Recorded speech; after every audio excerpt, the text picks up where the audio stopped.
네, 안녕하세요.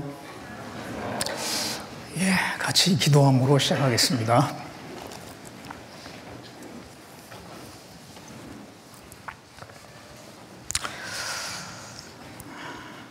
우리를 사랑하신 하나님, 주님의 그 보배로운 피로 우리를 구속해 주시고 하나님의 자녀로 삼아 주시고 항상 하나님의 은혜와 사랑 가운데 인도해 주신 것 참으로 감사를 드립니다.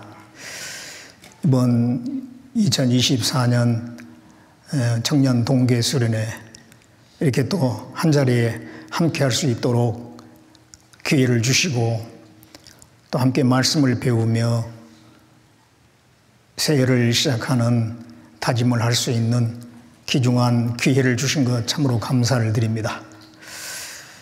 이번에 참여한 모든 우리 형제 자매님들 각자에게 필요한 그 말씀을 하나님께서 허락해 주시고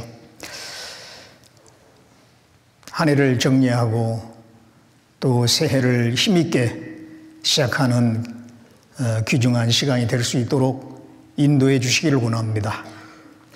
이 시간도 말씀을 전하고 받는 가운데 주 성령께서 함께 해주시고 듣는 모든 분들에게 유익이 되고 또 마음속에 말씀이 심겨질 수 있도록 역사해 주시기를 원하오며 우리를 구원해 주신 예수님의 이름으로 기도드렸습니다. 아멘. 같이 고린도전서 10장을 보겠습니다. 고린도전서 10장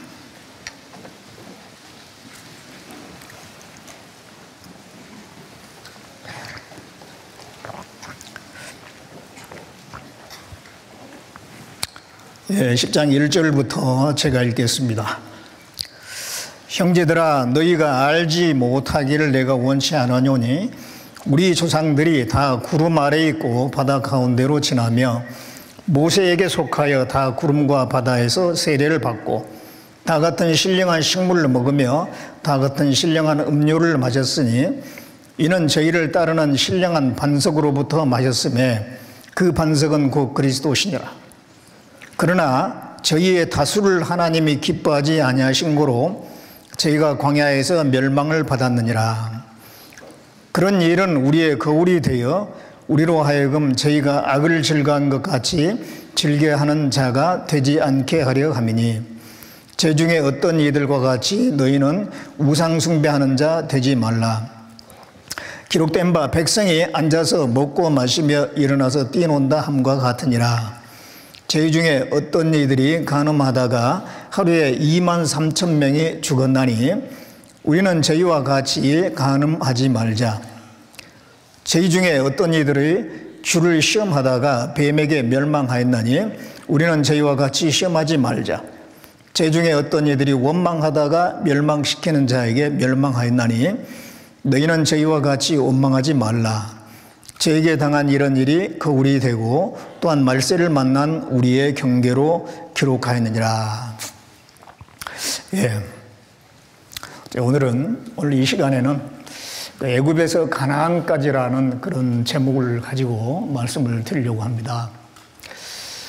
이스라엘 민족이 출애굽해가지고 가나안까지 출애굽의 그 여정이 있었는데 그것은 이스라엘 민족의 어떤 역사로 끝나는 게 아니고 그리스도인들의 신앙생활의 하나의 모형이 되는 겁니다. 그들에게 있었던 여러 가지 죄와 또 실패한 부분들 그런 것들은 오늘날을 살아가는 그리스도인들에게 교훈이 되고 또 경계가 됩니다. 그래서 그런 부분들에 대해서 이 시간 같이 좀 상고를 해보려고 합니다. 여기에 1절에 보면 형제들아, 이건 고린도 교인들에 대해서 하신 말씀인데요. 너희가 알지 못하기를 내가 원치 아니하노니 우리 조상은 이 고린도전서를 기록한 사람이 사도 바울이기 때문에 이 바울의 조상은 이스라엘 민족이잖아요. 이스라엘 민족을 얘기합니다. 이스라엘 민족이 다 구름 아래에 있고 바다 가운데로 지나며 이스라엘 민족들이 애굽에서 출애굽해가지고 홍해 바다를 이제 지나게 되죠. 그때 이게 위에는 구름이 있었고 바닷물이 갈라져서 좌우로 갈라진 그 사이로 이게 통과를 했지 않습니까? 그것을 말씀하고 있습니다. 또 모세에게 속하여 다 구름과 바다에서 세례를 받고 다 같은 신령한 식물을 먹으며 그 광야에서 만나를 먹었습니다. 40년간 만나를 먹었죠. 또 다 같은 신령한 음료를 받았으니 이거는 그들이 목마를 때 반석을 쳐서 물이 나오게 해가지고 그런 물을 마셨는데 그 반석은 훗날 그리스도의 모형이다, 그런 말씀입니다. 이와 같이 이스라엘 민족들이 애굽에서 이집트에서 430년 살다가 이제 모세 인도로 해가지고 출애굽을 했죠. 그리고 홍해바다를 통과하고 그 다음에 이제 광야에서 40년 살고 그러다가 이제 가나안 땅에 들어가게 됐습니다. 그래서 애굽에게서 가나안까지, 그 애굽에서 가나안까지의 그 이스라엘 민족의 여정이 의미하는 바가 무엇인가, 그걸 우리가 올바로 이해하는 것이 필요한데요. 그것은 이스라엘 민족의 어떤 역사로 끝나는 게 아니고 그리스도인들의 신앙생활을 얘기하고 있죠. 구원받고 그 다음에 신앙생활, 이 세상에서 신앙생활을 하다가 천국에 가기까지 그 과정을 예표하는 것이라고 할 수 있겠습니다. 그래서 이스라엘 민족 전체를 한 개인으로 이렇게 생각하면 맞아요. 이스라엘 민족에게 일어났던 그런 일들은 또 개인의 신앙생활 속에서 일어날 수 있는 여러 가지 일들일 수도 있습니다. 그래서 이스라엘 민족 전체를 한 개인을 예표하는 모형으로 보면은 문제가 없습니다. 그들이 애굽에서 400년간 종사를 할 때에 바로의 지배 아래서, 바로 왕의 그 권세 아래서, 지배 아래서 400년간 종사를 했잖아요. 그것은 사탄 마귀의 지배 아래서 죄를 짓고 살아가는 죄인의 모습입니다. 히브리서 2장 15절에 보면 죄인들, 구원받지 않은 사람을 일컬어서 일생에 매여 죽기를 무서워함으로 일생에 매여 종노릇하는 모든 자라 그랬습니다. 죽기를 무서워함으로 일생에 매여 종노릇하잖아요. 죄의 종노릇하고 또 먹고 살기 위해서 돈도 벌어야 되고 일을 해야 되고 그런 수고의 종, 죄의 종, 어떤 그 종노릇 하면서 마귀의 지배 아래서 살고 있는 겁니다. 에베소서 2장에서는 이렇게 표현하고 있는데요. 이 말씀 보면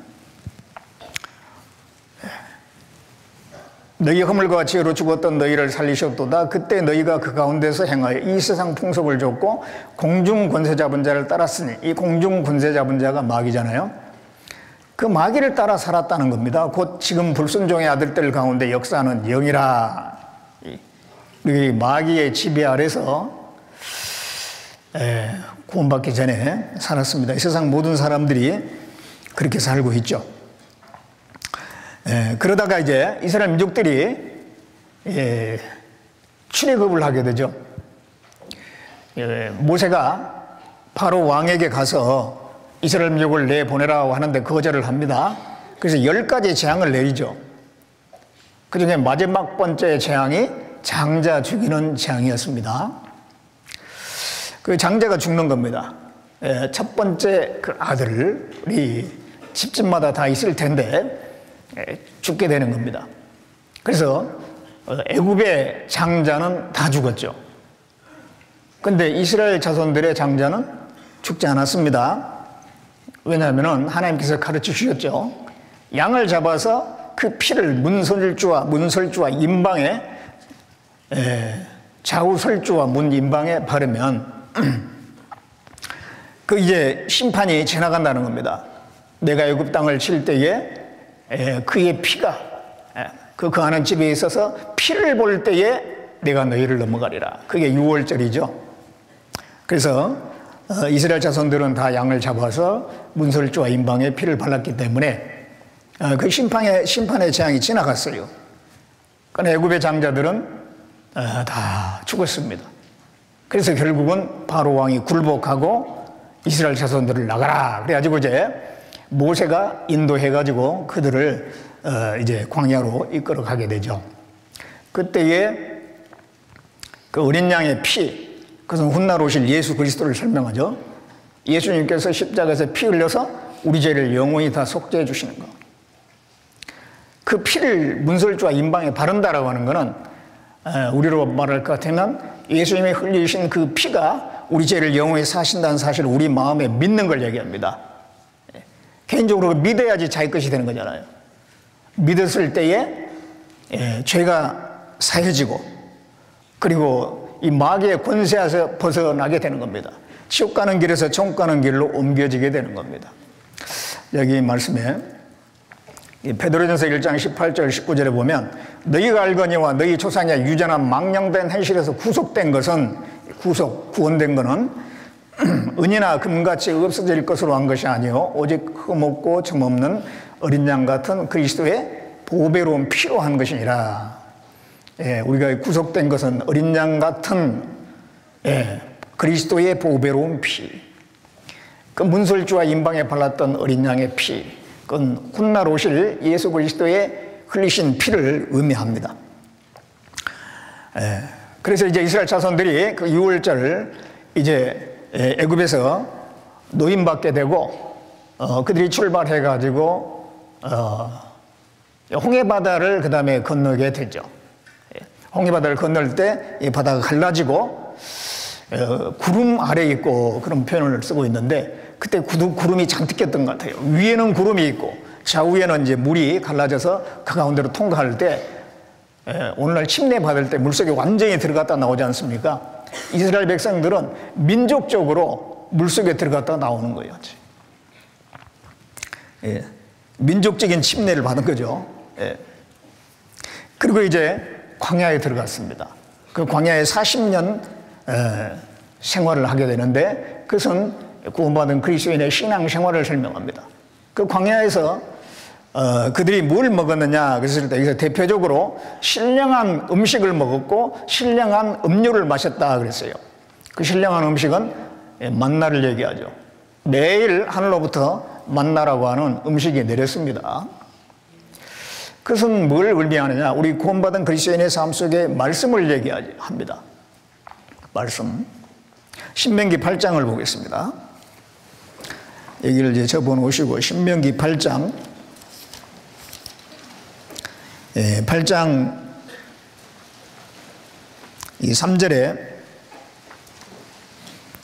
신명기 8장 3절에 너를 낮추시며 너로 줄이게 하시며 또 너도 알지 못하며 내 열조도 알지 못하던 만나를 내게 먹이신 것은 사람이 떡으로만 사는 것이 아니요 여호와의 입에서 나오는 모든 말씀으로 사는 줄 너희로 알게 하려 하심이라. 만나를 먹인 것은 하나님의 말씀으로 사는 것을 알게 하기 위함이다. 이스라엘 자손들은 만나를 먹었지만 우리 구원받은 그리스도인들은 말씀을 먹어야 돼요. 그들이 만나를 안 먹으면 하루라도 일할 수가 없잖아요. 힘이 없으니까. 마찬가지로 구원받은 그리스도인들은 이 말씀을 계속 듣지 않으면 신앙생활을 할 수가 없어요. 우리의 힘은 음식에서 나옵니다. 몸의 힘은 음식에서 나옵니다. 우리의 영적인 힘은 말씀에서 나오는 거예요. 요한복음 6장 63절에 내가 너에게 이르는 말이 영이요 생명이라 그랬습니다. 말이 영이요 생명이다. 하나님의 그 말씀이 우리에게 생명이 되는 겁니다. 나는 왜 이렇게 신앙생활이 안 될까? 나는 왜 이렇게 작은 죄도 이기지 못할까? 구원받은 지가 언제인데 나는 왜 이렇게 변화가 안 될까? 내가 정말 그 말씀을 얼마나 사모하고 있는지, 말씀을 주기적으로 공급받고 있는지 그걸 한번 생각해 보세요. 자동적으로 내 신앙생활이 잘 되는 건 아닙니다. 내가 해야 될 부분이 있어요. 그게 뭐냐면은 그 말씀을 잘 듣고 그 말씀을 가까이 하는 건 내가 해야 되는 거예요. 그까지 하나님이 막 먹여줘가지고 먹기 싫다고 하는데도 계속 막 먹여주고 그런 게 아니라니까요. 그래서 말씀을 주야로 묵상하라. 평생에 자기 옆에 두고 읽으라. 그런 말씀도 있고, 그리스도의 말씀이 풍성히 거하게 하라. 그건 우리한테 하라고 하는 거예요. 하나님이 해 주신다는 게 아니라 우리가 해야 되는 거고요. 그게 힘이 되는 겁니다. 그래서 그들은 만나를 먹었습니다. 우리는 말씀을 계속 공급을 받아야 되고, 그들은 목마를 때 물을 마셨습니다. 신령한 음료. 물은 뭘 의미하냐면 성령을 의미합니다. 예수 그리스도의 죽으시고 부활하신 다음에 승천하시고 그 다음에 성령이 오셨거든요. 우리는 이제 구원받고 난 뒤에 내 안에 또 성령이 와 계세요. 그 성령이 우리를 말씀 가운데 인도하고 계속해서 공급을 받는 겁니다. 말씀과 성경은 따로 같은데 또 하나예요. 말씀 없이 성령은 역사할 수가 없죠. 성령이 우리 가운데 역사하실 때는 항상 말씀 가지고 역사하셔요. 우리는 그것을 물을 마시듯이 계속 마시는 겁니다. 자, 이 말씀을 보면요, 성령을 우리 구주 예수 그리스도로 말미암아 우리에게 풍성히 부어주셨다 그러세요. 구원을 받을 때 내 안에 성령이 오십니다. 그리고 여기에 우리가 유대인이나 헬라인이나 종이나 자유자나 다 한 성령으로 세례를 받아 한 몸이 되었고 또 다 한 성령을 마시게 하셨느니라. 성령을 마신다 이렇게 표현했잖아요. 물을 마시듯이. 그래서 이 광야에서 그들이 이 물을 마신 것은요, 성령의 인도함을 받는 걸 얘기합니다.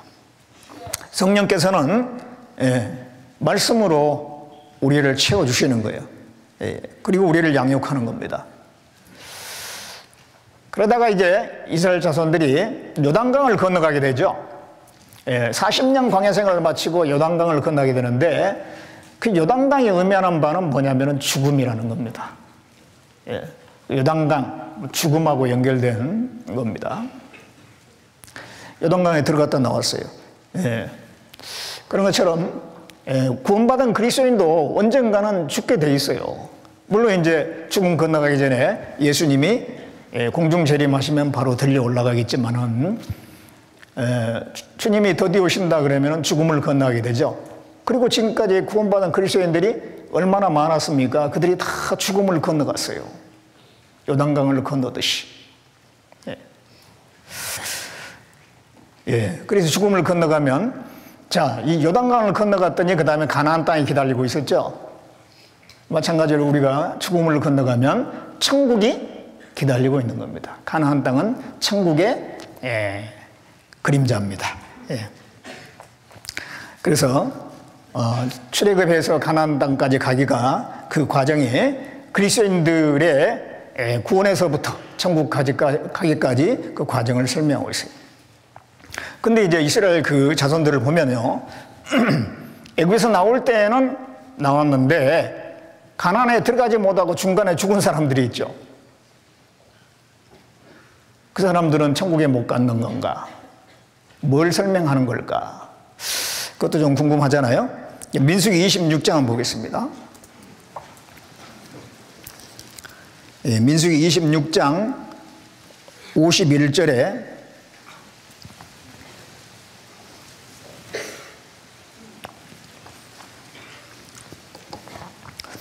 이스라엘 자손의 계수함을 입은 자가 60만 1,730명이었더라.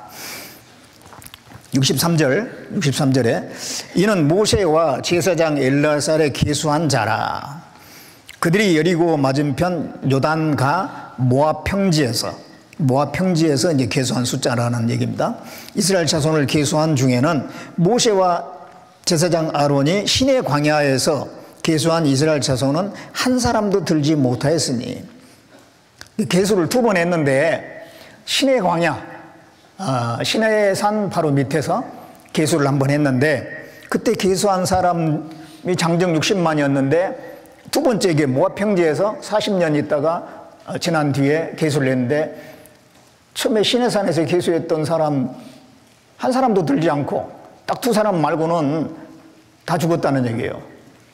그 얘기를 하려고 하는 겁니다. 그래서 65절에 이는 여호와께서 그들에 대하여 말씀하시기를 그들이 반드시 광야에서 죽으리라 하셨으므로 이러므로 여분네의 아들 갈렙과 눈의 아들 여호수아 외에는 한 사람도 남지 아니하였더라. 시내산에서 이제 그 광야 생활에 출발할 지점에서 계수할 때가 60만 정도가 됐습니다. 장정만 셌을 때. 그리고 이제 40년 지난 뒤에 모압 평지에서 이제 계수를 했는데 그때도 60만 정도 됐는데 시내산 때 계수했던 60만 안에 들었던 사람은 다 죽고 두 사람만 남았어요. 여호수아하고 갈렙. 나머지는 다 광야에서 죽었어요. 근데 어떻게 60만이 됐느냐? 또 이제 중간에 태어난 사람들이 또 자라서. 예. 그래서 이제 그 60만 안에 모압 평지에서 계수했던 사람 중에서 여호수아와 갈렙 외에 나머지 사람들은 출애굽할 때 아주 어린 나이였던지 아니면은 광야에서 태어나가지고 이제 성장한 그런 사람들이죠. 그래서 이제 여기에 그럼 중간에 많은 사람이 죽었는데 그 죽은 사람들은 뭐 가나안 땅에 못 들어갔으니까 지옥에 갔고 가나안 땅에 들어간 사람만 천국 갔느냐? 그게 아니고요. 처음에 제가 말씀드릴 때 그랬죠. 이 이스라엘 민족 전체를 한 사람으로 보는 것이 문제가 없다. 이렇게 말씀을 드렸죠. 그래서 이스라엘 자손 중에서 광야에서 죽은 사람들은 대체적으로 애굽을 그리한 사람이었습니다. 애굽을 그리워해요.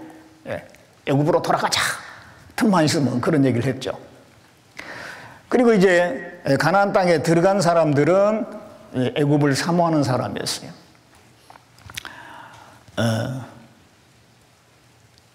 그래서 애굽에서 이 죽은 사람들, 광야에서 죽은 사람들은 천국에 못 갔다. 그러면 모세도 광야에서 죽었잖아요. 그렇기 때문에 그 말은 성립이 안 되고요. 그럼 이걸 어떻게 볼 거냐? 애굽을 그리워하는 사람들이 다 죽고 이제 가나안을 사모하는 사람들이 살아서 들어갔거든요. 그건 뭘 설명하냐면 사람 한 개인의 마음 속에 그런 두 가지 마음이 있는 거예요. 한 개인의 구원받은 그리스도인의 마음 속에 여전히 육신에 속한 마음, 또 세상을 좋아하는 마음도 있는가 하면 하나님의 뜻대로 살고자 하는 하늘의 소망을 가지고 살고자 하는 그런 마음도 있는 거예요. 근데 이스라엘 자손들이 애굽을 그리하던 사람들은 다 죽었잖아요. 그와 같이 우리가 구원받고 나서 신앙생활 하다 보면은 세상을 좋아하고 육신에 속한 거 좋아하고 그런 마음은 점점 줄어들고 이제 하나님의 뜻대로 살고자 하고 하늘의 소망이 점점 커지고 그런 마음이 점점 커져간다는 겁니다. 그러다가 이제 가나안 땅에 들어간 것처럼 우리가 천국에 들어가는 거예요. 구원받고 나서 천국 들어가기까지 이 땅에서 신앙생활을 하는 가운데 우리는 신앙이 점점 자라야 되잖아요. 성장해야 됩니다. 아이 신앙에서 청년 신앙으로 그 다음에 아비 신앙으로 그렇게 자란다고 말씀했어요. 베드로후서 1장에도 보면 점점 우리의 성품이 자라가는데 믿음 위에 덕 위에 지식을, 지식 위에 절제, 인내, 경건, 형제 위에 사랑, 점점 그 인격이 성장해 나가는 것을 설명하고 있습니다. 구원받으면 우리가 이제 점점 처음에는 신앙이 어리지만 성장해 나가야 돼요. 점점 예수님을 본받는 그리스도의 인격으로 채워지는 그런 삶으로 변화되어 가야 될 것을 말씀하는 겁니다. 그것을 이스라엘 민족을 통해서 설명을 한 거예요.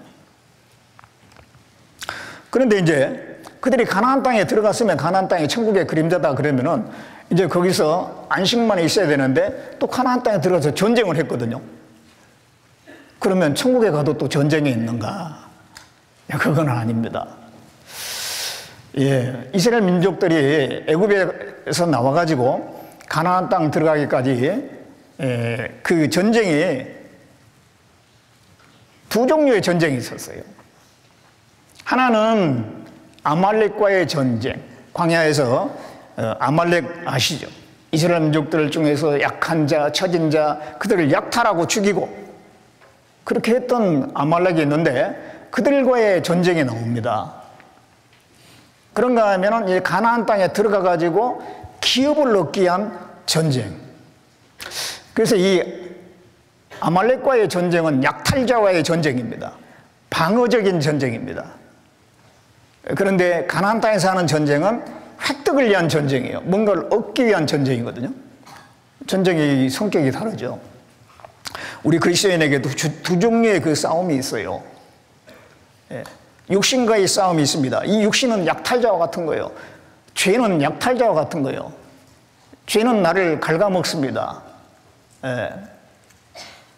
내 속에 있는 그 보배로운 것들을 이걸 뺏어가는 거예요. 하나님을 사랑하는 마음, 그리고 감동 감화된 마음, 주님을 위해서 열심히 살고자 하는 열정, 이런 것들을 이 죄가 약탈해 가잖아요.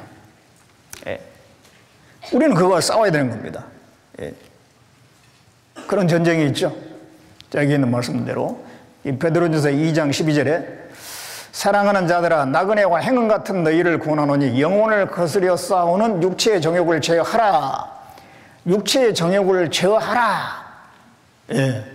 육신과의 싸움입니다. 이게 계속 그 싸움이 있는 거예요. 죄와 싸우되 피 흘리기까지 싸우지 않았다. 죄는 나를 약탈하기 때문에 그 죄와 싸워야 됩니다. 육신의 기질은 나를 자꾸 넘어뜨리기 때문에 그거 싸워야 되는 거죠. 그런가 하면은 상과 영광을 얻기 위한 싸움이 있어요.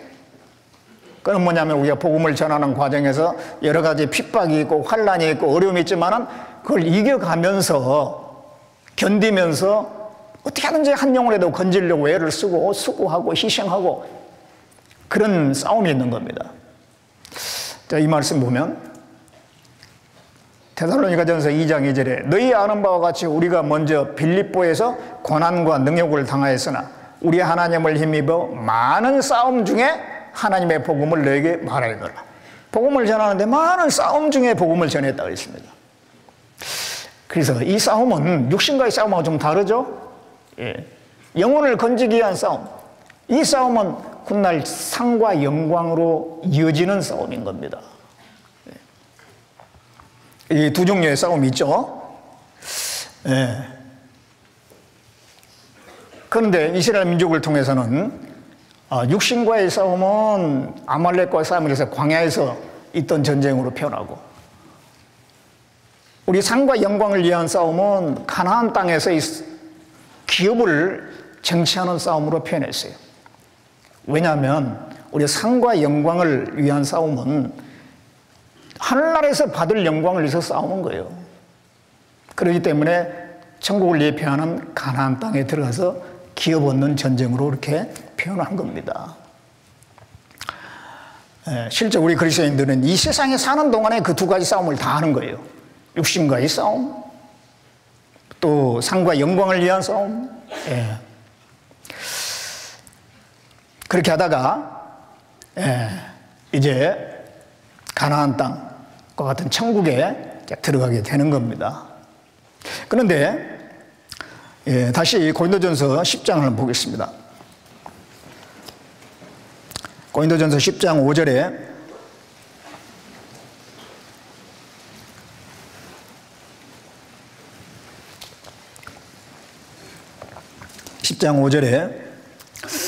그러나 저희 다수를 하나님이 기뻐하지 아니하신 거로 저희가 광야에서 멸망을 받았느니라. 자, 이스라엘 자손들 그 출애굽할 때 많은 사람이 나왔는데 저희의 다수를 하나님이 기뻐하지 아니했다. 대다수를 하나님 기뻐하지 않았어요. 장정만 이렇게 세가지고 60만 정도, 60만 3,550명이었는데 여호수아 갈렙 말고는 다 저주받아서 죽었어요. 그걸 말하는 겁니다. 다수를 하나님이 기뻐하지 않았다. 대다수를 기뻐하지 않았다. 왜? 죄 때문입니다. 죄 때문입니다. 그들이 하나님께 잘못했기 때문에. 하나님은 죄를 기뻐하지 않으셔요.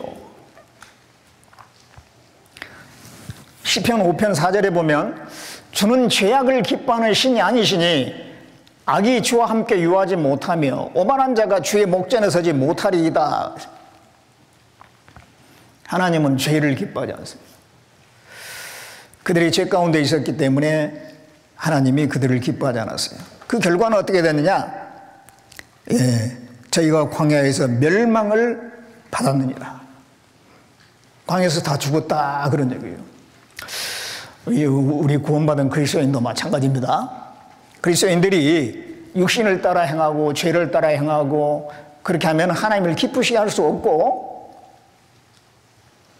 그것 때문에 지옥 가지는 않지만 그 삶 자체가 죽은 삶이 되고, 그리고 하나님과 교제가 단절된 그런 삶이 되는 거예요.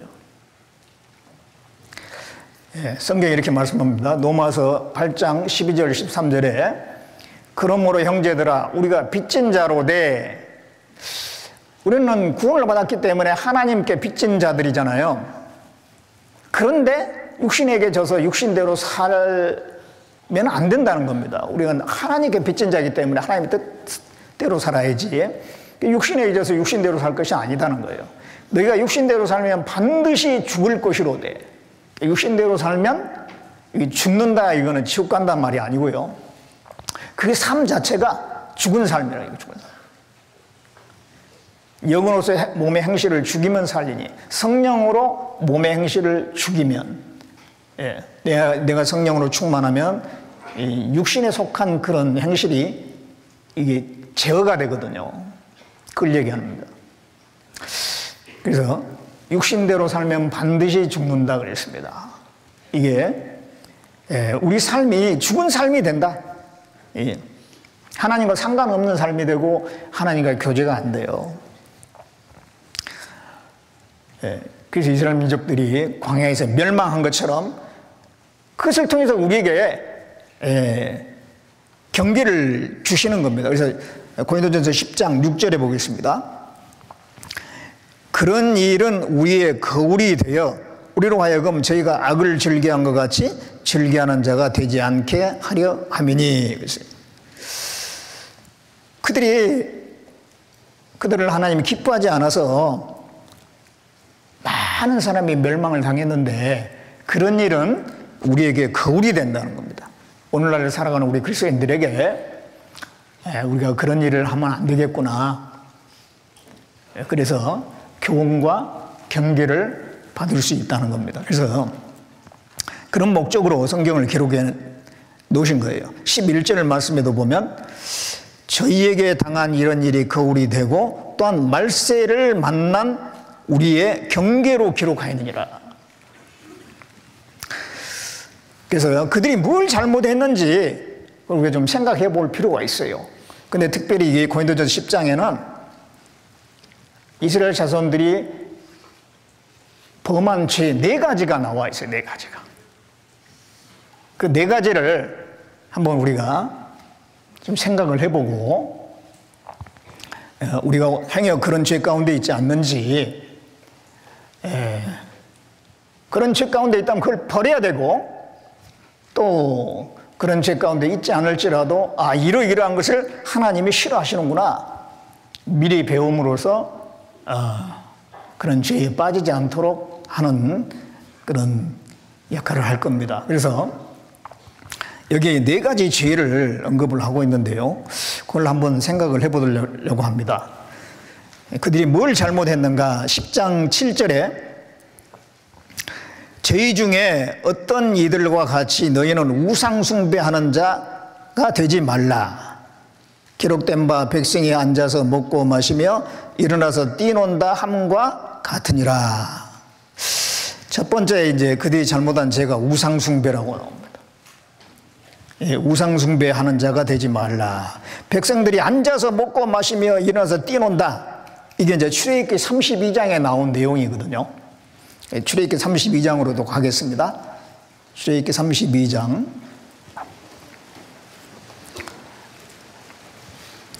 1절에 백성이 모세가 산에서 내려오미 더딤을 보고 모여 아론에게 이르러 가로되 일어나라 우리를 인도할 신을 우리를 위하여 만들라. 이 모세 곧 우리를 애굽 땅에서 인도하여 낸 사람은 어찌 되었는지 알지 못함이니라.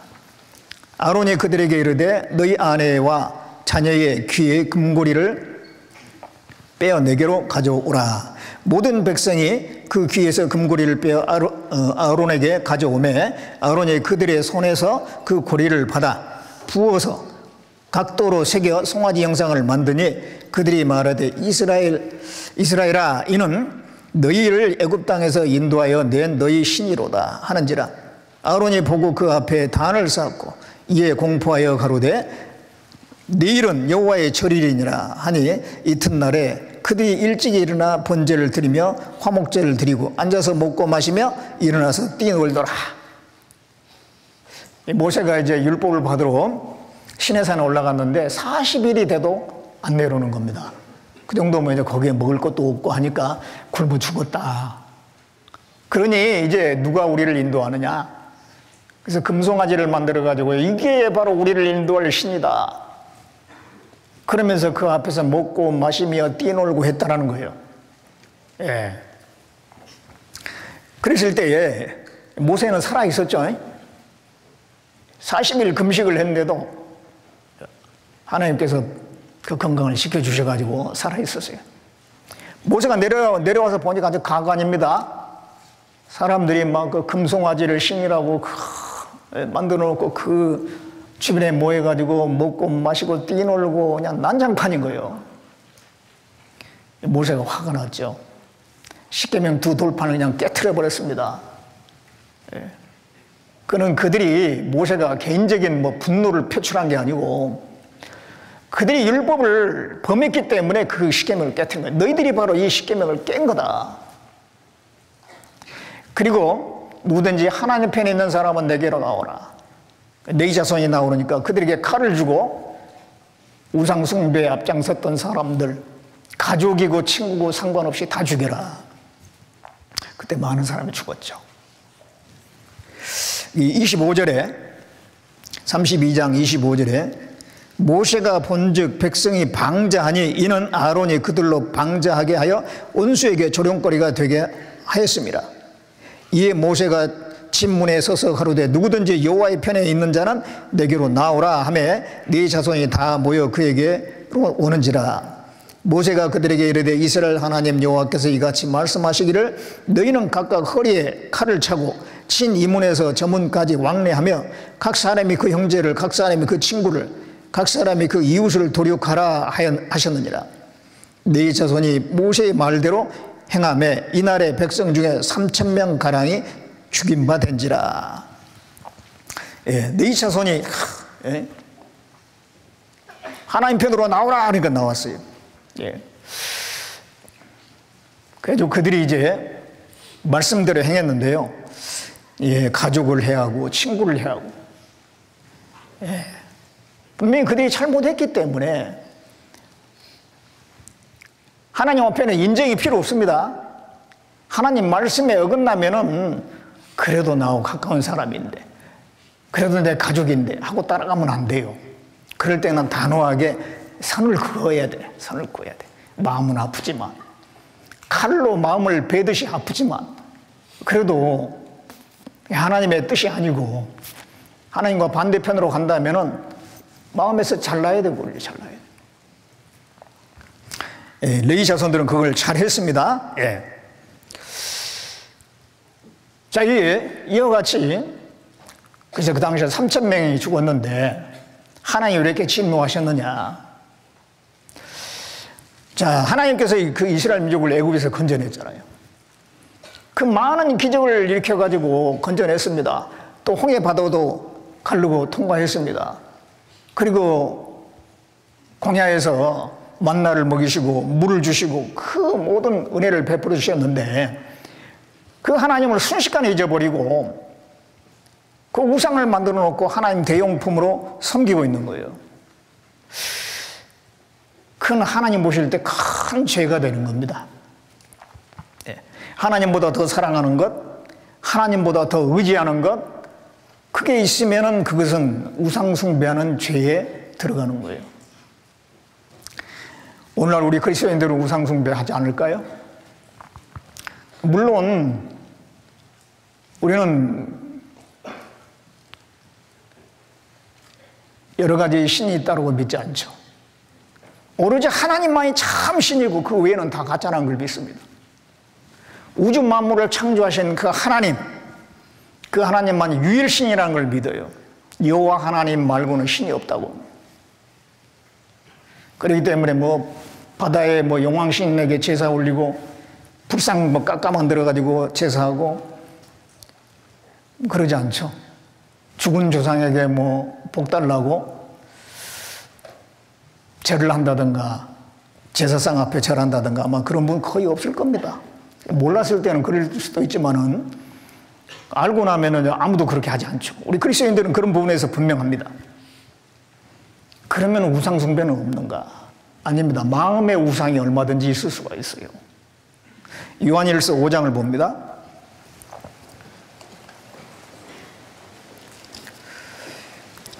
요한일서 5장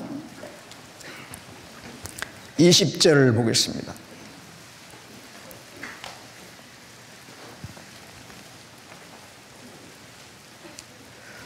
요한일서 5장 20절에 21절까지 같이 읽어보겠습니다. 또 아는 것은 하나님의 아들이 이르러 우리에게 지각을 주사 우리로 참된 자를 알게 하신 것과 또한 우리가 참된 자 곧 그의 아들 예수 그리스도 안에 있는 것이니 그는 참 하나님이시요 영생이시라. 자녀들아 너희 자신을 지켜 우상에게 멀리하라. 자, 이 말씀에 우리가 참된 자를 알게 하셨다. 참된 자. 이 세상에 온갖 거짓이 많아요. 사람들은 거짓된 걸 믿습니다. 석가모니가 구세주인 것처럼 믿습니다. 공자가 대단한 사람인 것처럼 믿습니다. 참된 자가 아니에요. 진정한 구세주가 아닙니다. 진정한 하나님도 아닙니다. 근데 우리는 참된 자를 알았어요. 예, 참되다는 건 진리가 되신 예수님, 내가 길이요 진리요 생명이라고 했습니다. 그 예수 그리스도를 정확히 알았다라고 하는 거는요, 그보다 더 귀한 지식은 없습니다. 사도 바울은 그랬죠. 예수 그리스도를 아는 것이 가장 고상한 지식이라고. 맞습니다. 참을 알면 모든 거짓된 것을 분별할 수가 있어요. 이 세상 사람들은 참을 모르기 때문에 거짓에 속고 그게 옳은가 해가지고 거기다 귀를 기울이고 있는 거예요. TV나 이런 데 보면요, 강연하는 사람들이 가끔 나오죠. 그럼 뭔가를 강연을 하는데요, 그리스도인들은 그거 들어보면 다 시시한 거예요. 세상 사람들은 그 사람 대단한 지식이 있고 학식이 있고 그렇게 생각할지 모르지만요, 우리 그리스도인들은 그런 거 들어보면은요 진짜 시시해요. 별거 없어요. 왜냐하면 우리는 참된 걸 알았거든요. 참된 진리 성경을 알았습니다. 이 성경에 증거하는 예수 그리스도, 그 참된 분을 알았어요. 참신을 알았습니다. 참신. 그러면 그 참신 예수 그리스도, 하나님, 그 하나님만 우리가 섬기고 살아야 될 거 아니에요? 그런데 딴 것이 내 마음에 들어올 수가 있어요. 그렇기 때문에 자녀들아, 구원받은 사람이 하는 말이에요. 너희 자신을 지켜 우상에서 멀리하라. 그리스도인들도 우상에 빠질 수 있기 때문에 하는 말씀입니다. 이 그리스도인 마음속에 들어올 수 있는 우상이 많이 있지만은 대표적으로 이 재물입니다. 돈, 재물. 거기에 대한 이 탐욕. 여기 사로잡힐 수가 있어요. 그래서 골로새서 3장 5절에는 탐심은 우상숭배니라. 탐심은 우상숭배. 내가 어떤 물질에 또 재물에 무력에 이 사로잡혔다면은 내가 이 마음에 우상이 들어온 거예요. 그게 우상. 자, 마태복음 6장을 보겠습니다. 마태복음 6장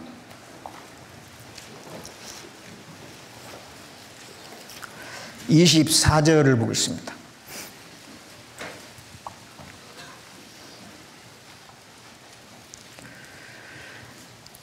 여기도 같이 읽겠습니다.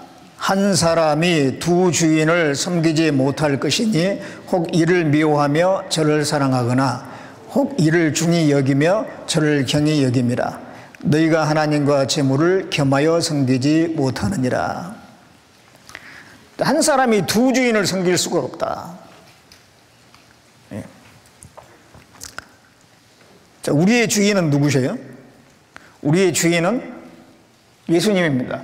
예수 그리스도를 주로 받았다 그랬거든요. 우리의 주인은 예수 그리스도예요. 나의 머리가 되신 분은 예수님입니다. 하나님이십니다. 그 하나님만 주인으로 우리가 섬겨야 되는데 여기에 한 사람이 두 주인을 섬기지 못한다. 그러면서 하나님과 재물을 겸하여 섬기지 못하느니라.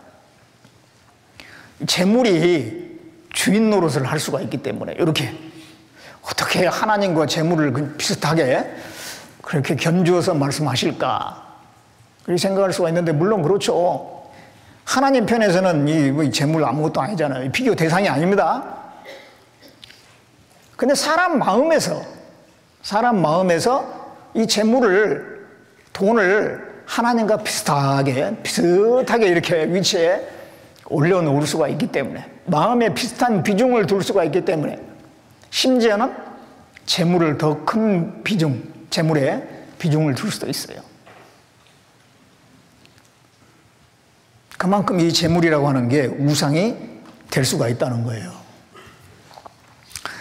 이 돈. 오늘날에 보면은 이 돈이면 뭐든지 된다는 그런 생각이 있거든요. 이게 황금 만능주의라고 그래요. 황금 만능주의. 내가 왜 이렇게 불행한가? 돈이 없어서 그렇다. 돈만 있으면은 내가 원하는 만큼 돈만 있으면은 이것도 하고 저것도 하고 내가 하고 싶은 걸 다 할 수 있을 텐데. 그래서 이 황금 만능주의에 아주 지금 그 팽배한 그런 세상에 우리가 살고 있습니다. 돈이라고 하는 건 많은 걸 가능케 하긴 해요. 전도서 10장 19절에 보면 돈은 범사에 응용되느니라 그랬어요. 돈은 범사에 응용되죠. 집안 살림을 하다 보면 이것도 지금 필요하고 저것도 필요하고 이것도 사야 될 거 같고 저것도 사야 될 거. 결국은 뭐냐면은 그걸 해결할 수 있는 거 한 가지만 있으면 다 해결이 되는 거예요. 돈만 있으면 다 될 텐데.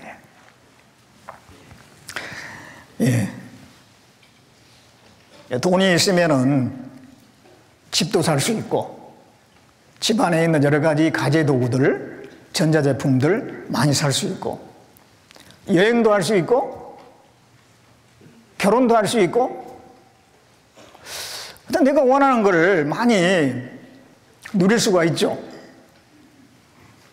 그런데 돈은 만능이 아니에요. 돈으로 행복을 살 수 있는 건 아닙니다. 그러니까 돈으로 집을 살 수가 있어요. 하우스는 살 수가 있어요. 그런데 홈을 사지는 못해요. 스위트홈. 정말 단란한 가정, 뭐 집이 좋다게 가지고 단란한 가정이 되는 건 아니거든요. 그러니까 집은 살 수 있는데 단란한 가정을 살 수는 없어요. 좋은 침대를 살 수는 있겠죠. 그렇다 해서 단잠을 살 수는 없어요. 어떤 사람은 그런 뭐 좋은 침대에서 안 자더라도 단잠 자는 사람 많거든요. 딱 잠이 들었다면 깰 때까지 뭐 누가 떠매고 가도 모를 정도로 잘 자는 사람 있잖아요. 그러니까 침대는 사도 단잠을 살 수가 없어요. 쾌락을 살 수는 있을 거예요. 그런데 행복을 살 수는 없습니다. 뭐 육체에 필요한 것들 여러 가지 살 수는 있어요. 그러나 내 마음의 문제, 영적인 문제까지 해결할 수는 없어요. 그러니까 돈이 유용하긴 하지만 한계가 있다라고 하는 겁니다. 진정 인간이 필요한 만족은 돈이 줄 수 없어요. 여기 이런 말씀 있죠. 자, 은을 사랑하는 자는 은으로 만족함이 없고 풍부를 사랑하는 자는 소득으로 만족함이 없나니 이것도 어때도다. 은을 사랑하는 자, 옛날에 은을 이제 돈으로 사용했거든요. 돈을 사랑한 자 그렇게 해도 됩니다. 돈을 사랑한 자는 돈으로 만족함이 없다. 풍부를 사랑한 자는 소득으로 만족함이 없다. 다 헛되다. 예. 그런데 정말 이 부자들의 그 말로를 보면요, 이 말씀이 맞아요. 그 스티브 잡스라고 하는 그 애플사의 그 사장이었던 엄청 개인 재산이 많았을 거 아니에요. 근데 췌장암으로 죽었습니다. 죽기 전에 그런 말을 했다고 그러잖아요. 이렇게 많은 돈을 굳이 벌 필요가 없었는데, 나의 행복을 위해서라면 그 조금만 돈만 있으면 되고, 그런데 너무 많은 돈을 벌기 위해서 많은 시간을 거기에 낭비하고 인생을 다 낭비했다 이 말이에요. 이렇게까지 많은 돈을 벌 필요는 없었다. 미국에 또 하워드 휴즈라고 하는 부자가 있었어요. 그 사람도 엄청난 재산을 가지고 있었는데 죽을 때 나싱 그러잖아요. 아무것도 아니다. 아무것도 아니다. 그 수많은 재산을 가지고 있는데 죽을 때는 정말 허무하다. 아무것도 아니다.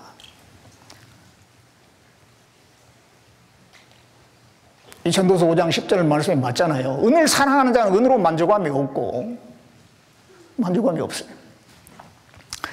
이게 재물이 행복을 가져다 줄 거다 생각하면 안 됩니다. 오히려 이 재물이 인생을 망치게 하는 경우가 많아요. 자, 예수님 당시에 한 젊은 청년이 예수님에게 다가왔잖아요. 제가 무엇을 하여야 영생을 얻으리까? 그래, 계명을 지켜라. 예, 저는 어린 시절부터 계명을 다 지켰습니다. 그래, 그러면 내 소유를 다 팔아서 가난한 자에게 주고 나를 따르라. 근데 그 청년이 부자인 거로 근심하면서 떠나갔다 그랬어요.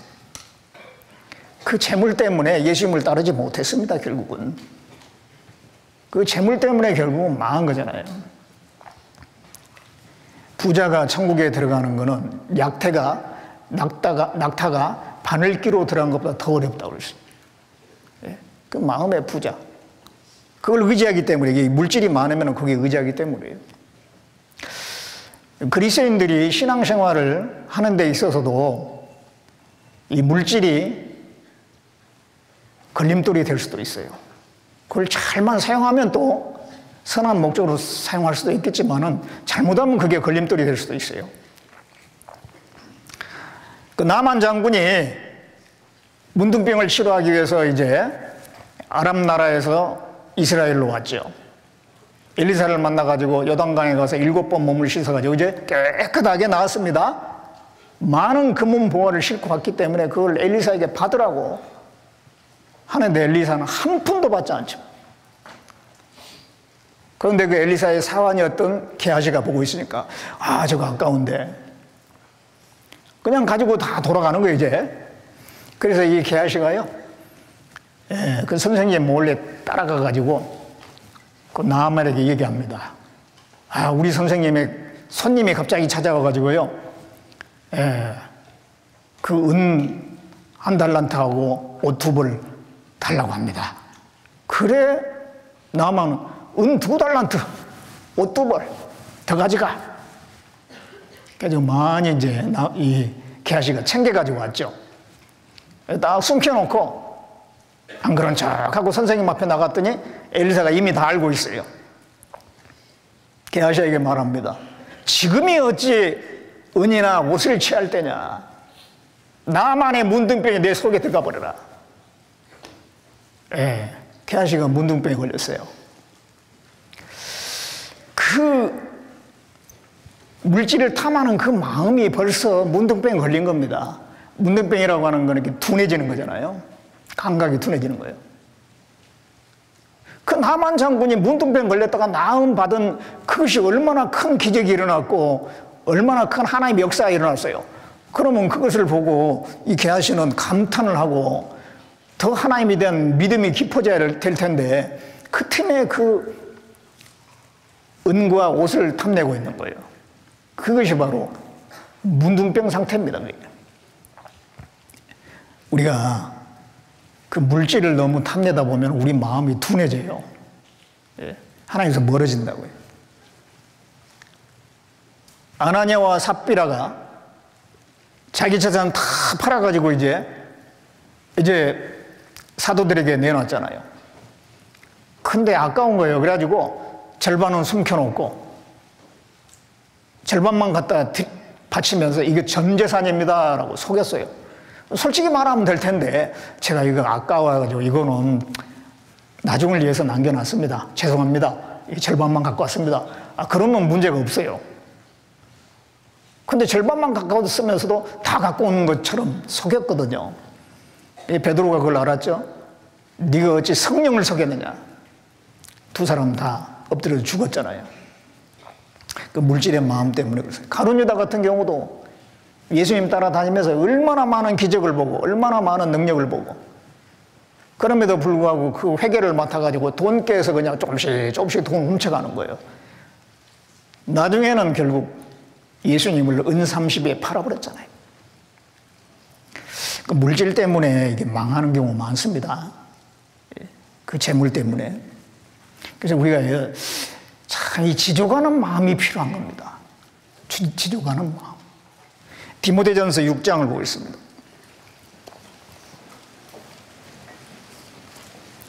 디모데전서 6장 6절에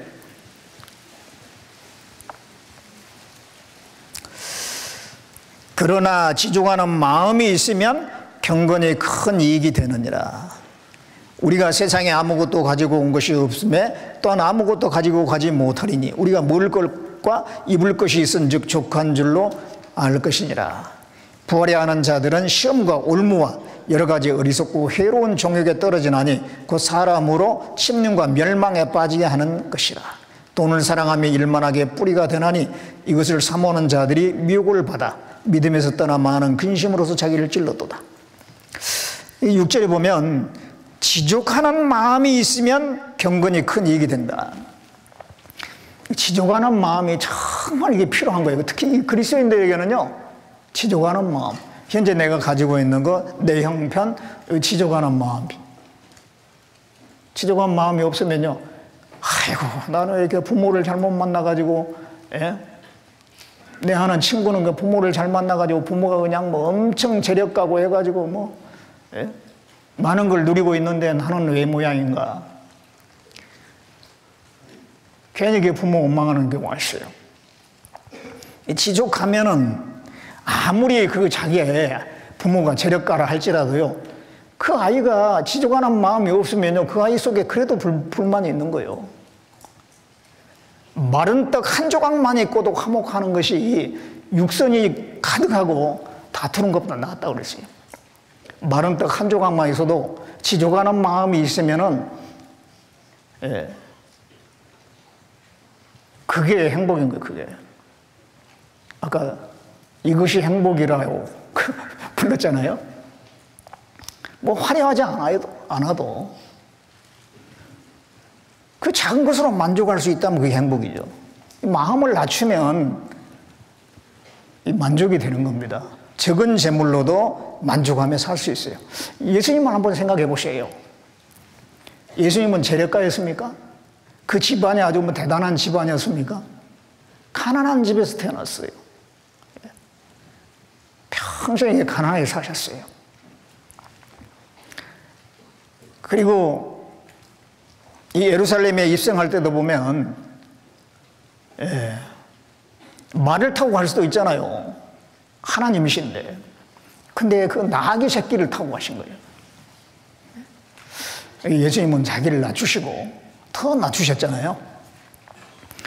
그래서 생각하면요, 우리는 그에 비해서는 많은 걸 가지고 많은 걸 먹고 있고 많은 걸 누리고 있고 그렇습니다. 그런데 또 다른 사람하고 비교해가지고 저 정도는 안 된다 싶어가지고 또 이 마음이 뭔가 불만족스러워하는 그런 경우가 있는데, 우리 예수님을 생각하면 우리는 진짜 만족하며 살아야 돼요. 이 사람 마음에 더 좋은 옷을 입고 싶은 마음도 있고, 더 좋은 차를 타고 싶은 마음, 더 좋은 집에 살고 싶은 마음, 그런 마음이 있지만은 그런 욕심이 있어요. 이 마음을 낮추는 게 필요한 거예요, 우리 그리스도인들은. 이 마음을 낮추면 현재 가진 것에 대해서 만족하게 되고, 그러면은 더 이상 그런 걸 추구한 것이 아니라 경건적으로 마음을 추구하게 돼 있어요, 이제. 그래서 방금 읽은 말씀에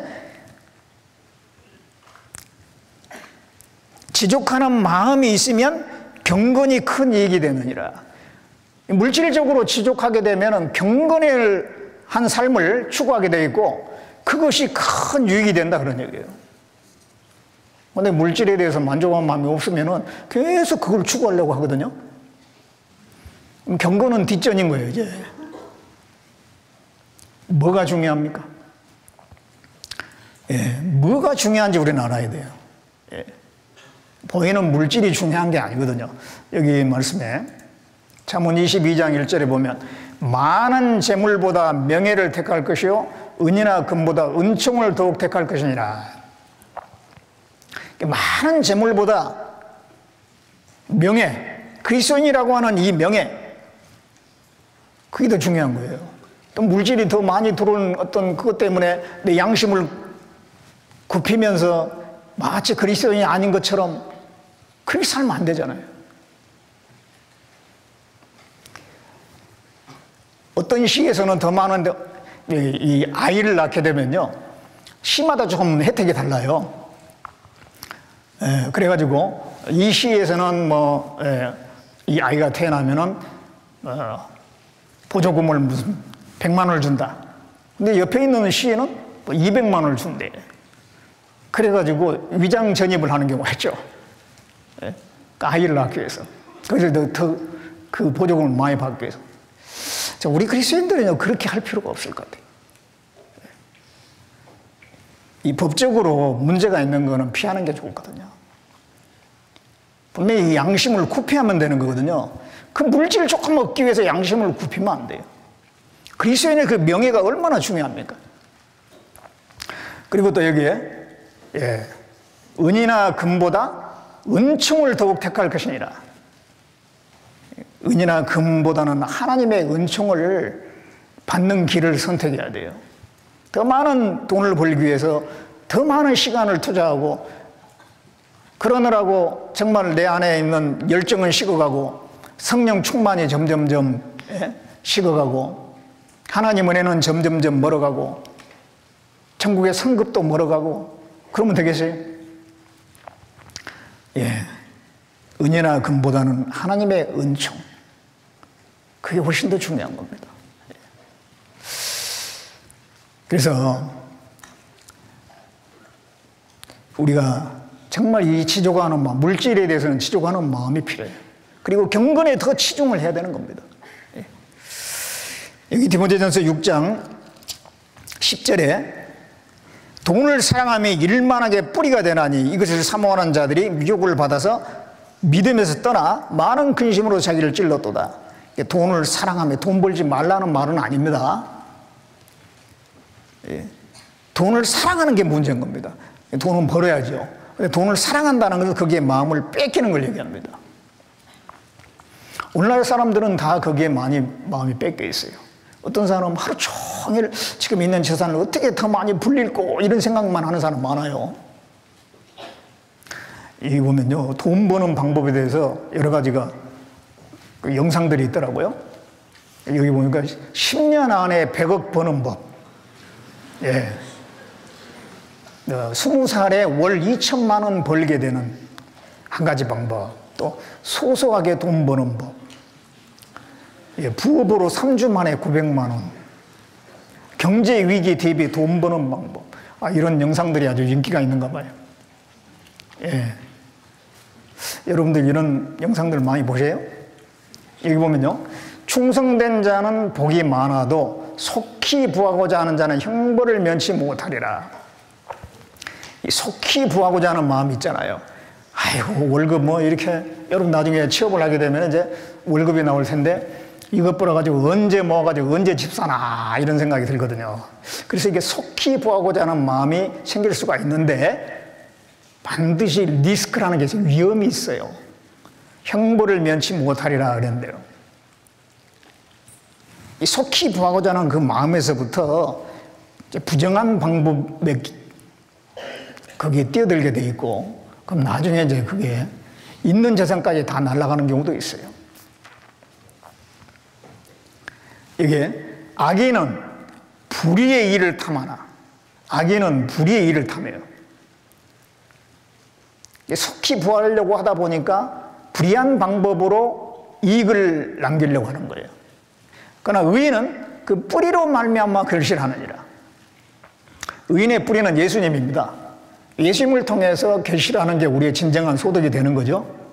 근데 이 뿌리 자체를 그냥 자연적인 걸로 한번 생각해 본다면, 의인은 뿌리로 말미암아 결실한다는 건 씨를 뿌려가지고 거기에 이제 밑으로 뿌리가 내리고 위로 싹이 올라와요. 그래서 그게 이제 시간 속에서 점점 자라가지고 나중에 열매를 맺죠.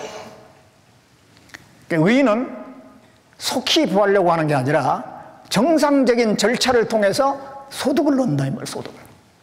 씨를 뿌려가지고 뿌리가 나고 싹이 올라오고 그게 성장하는 데는 시간이 걸리거든요.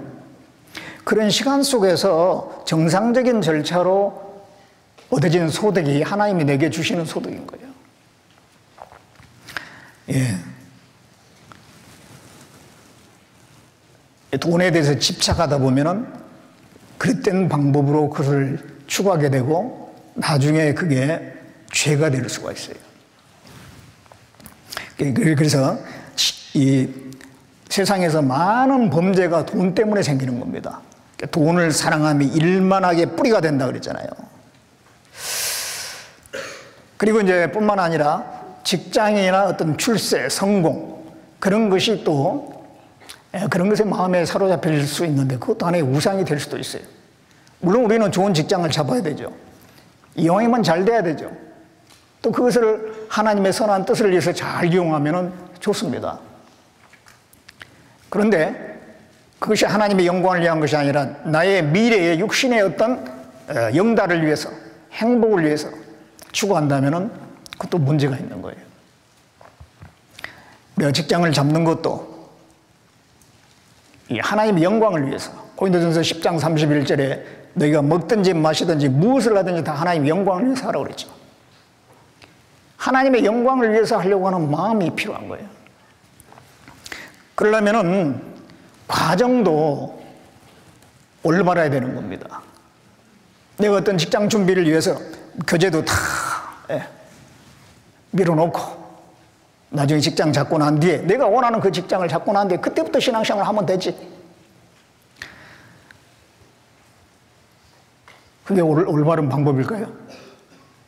그러면 정말 교재 안 나오고 머리 싸매고 공부했습니다. 그래가지고 자기가 원하는 시험에 합격을 했어요. 그러면 끝날 것 같아요? 그렇게 어려운 시험 공부해가지고 들어갔는데 그 직장에 들어가 보니까 올라갈 단계가 많아. 또 공부해야 돼, 또 공부해야 돼요. 교재 나오고 뭐 하고 하면서는 승진하는 게 이게 늦어질 가능성이 있어요. 그래 또 이제 교재 안 나오고 그렇게 거기 또 매달리는 거예요. 합격하면 끝나는 게 아닙니다. 세상에는 올라가야 될 단계가 많아요. 오르고 또 올라도 또 올라가야 할 곳이 나타나는 거예요. 그래서 그게 방법이 아닙니다. 현재 내가 신앙생활 하면서, 교회생활 하면서 준비를 해야 돼요. 뭘 준비를 하더라도. 교회생활 하면서. 그렇게 해가지고 내게 주어진 것이 하나님이 내게 허락하신 거예요. 하나님을 멀리하고 교제를 멀리하면서 얻어진 직장이 진정한 나의 미래의 보장이 될까요? 저 직장만 잡으면 내가 정말 생활도 안정되고 신앙생활도 잘할 것 같다. 근데 막상 그 직장을 잡았는데요, 가서 생활하다 보니까 그 업무의 적성이 잘 안 맞아. 밖에서 보는 거하고 들어가서 보는 거하고 다른 거예요. 그러면요, 그만두고 나와야 될 경우가 생겨요. 또 좋은 직장이라도 잡았는데 거기에 있는 사람과 인간관계가 원활하게 안 돼가지고 도저히 거기서 그 사람 얼굴 보고는 직장생활 못할 것 같아. 그래가지고 나와야 되는 그런 경우도 있어요. 그렇기 때문에 내 생각대로 다 되는 게 아니라는 거예요. 우리는 하나님을 의지해야 돼요. 나를 안전히 거하게 하신 분은 하나님이세요. 나를 안전히 거하게 하신 분이 하나님이세요. 우리는, 여러분들은 그 머릿속에 그걸 확 박아야 돼요. 좋은 직장에 나의 미래를 보장하는 게 아닙니다. 여기 이렇게 말씀하고 있죠. 주께서 내 마음에 두신 기쁨은 저희 곡식과 새 포도주의 풍성할 때보다 더하니이다. 내가 평안히 눕고 자기도 하리니 나를 안전하게 거하게 하시는 이는 오직 여호와시니라. 나를 안전하게 거하게 하신 분은 하나님이세요. 그러니까 내가 교회 생활을 충실히 하는 가운데 공부해가지고 얻어진 직장이 하나님이 허락하신 직장이에요. 이게 야곱의 하나님으로 자기 도움을 삼으며 여호와 자기 하나님에게서 그 소망을 두는 자는 복이 있도다. 하나님을 도움으로 삼고 하나님께 소망을 두는 사람이 복이 있는 거예요. 우리는 하나님을 의지하며 사는 겁니다. 내 생각과 내 머리와 내 능력으로 내 미래가 잘 되는 게 아닙니다. 물론 노력이 필요하겠지만 뭐 노력도 하지 말라는 얘기는 아니에요. 그러나 항상 하나님의 허락하신 범위 내에서, 이게 주께서 심지가 견고한 자를 평강의 평강으로 지키시리니 이는 그가 주를 의리함이니이다. 너희는 여호와를 영원히 의리하라. 주 여호와는 영원한 반석이시미로다. 너희는 여호와를 영원히 의리하라. 영원히 의리. 하나님께 탁 붙어있는 게 심지가 견고한 거예요. 의인은 믿음으로 말미암아 살리라 그랬어요. 이 세상이 아무리 요란스럽고 아무리 위험한 일이 많아도요, 내가 하나님께 탁 붙어 있으면 되는 거예요. 하나님이 보호해 주셔요. 그래서 하나님은 유일하신 하나님이시잖아요. 내가 섬기고 경배할 분은 오직 하나님뿐이에요. 내가 진정으로 사랑할 분은 오직 한 분 하나님뿐이에요. 다른 것이 내 마음에 들어오면 안 됩니다. 하나님과 나 사이에 뭐가 끼어들면 안 된다는 거예요. 그게 우상이 될 수가 있어요. 다시 이제 고린도전서 6장을 봅니다. 10장, 고린도전서 10장을 보겠습니다.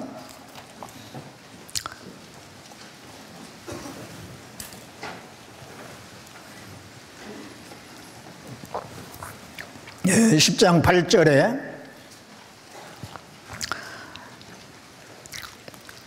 저희 중에 어떤 이들이 간음하다가 하루에 23,000명이 죽었나니 우리는 저희와 같이 간음하지 말자. 간음하다가 하루에 23,000명이 죽었어요. 이 사건이 민수기 25장에 나오는데요. 보겠습니다. 민수기 25장. 민수기 25장 1절에 보겠습니다. 이스라엘이 시딤에 머물러 있더니 그 백성이 모압 여자들과 음행하기를 시작하니라. 그 여자들이 그 신들에게 제사할 때에 백성을 청하며 백성이 먹고 그들의 신들에게 절하므로 이스라엘이 바알볼에게 부속된지라 여호와께서 이스라엘에게 진노하시니라. 그 이스라엘 자손들이 모압 여자들과 음행을 하니까 하나님이 이 전염병을 퍼뜨려 가지고요, 많은 사람이 죽게 하신 겁니다. 그래서 6절에 이스라엘 자손의 온 회중이 회막문에서 울 때에 이스라엘 자손 한 사람이 모세와 온 회중의 목전에 미디안의 한 여인을 데리고 그 형제에게로 온지라. 제사장 아론의 손자 엘르아살의 아들 비느하스가 보고 회중의 가운데서 일어나 손에 창을 들고 그 이스라엘 남자를 따라 그의 막에 들어가서 이스라엘 남자와 그 여인의 배를 꿰뚫어서 두 사람을 죽이니 연병이 이스라엘 자손에게서 그쳤더라. 그 연병으로 죽은 자가 24,000명이었더라. 고린도전서 10장에는 23,000명으로 되어 있는데 거기는 하루에 죽은 사람이 23,000명이고 요 24,000명은 종합적으로 죽은 걸 얘기합니다. 그래서 총 24,000명이 죽었는데 이게 이제 간음하다가 죽은 겁니다. 이스라엘 자손들이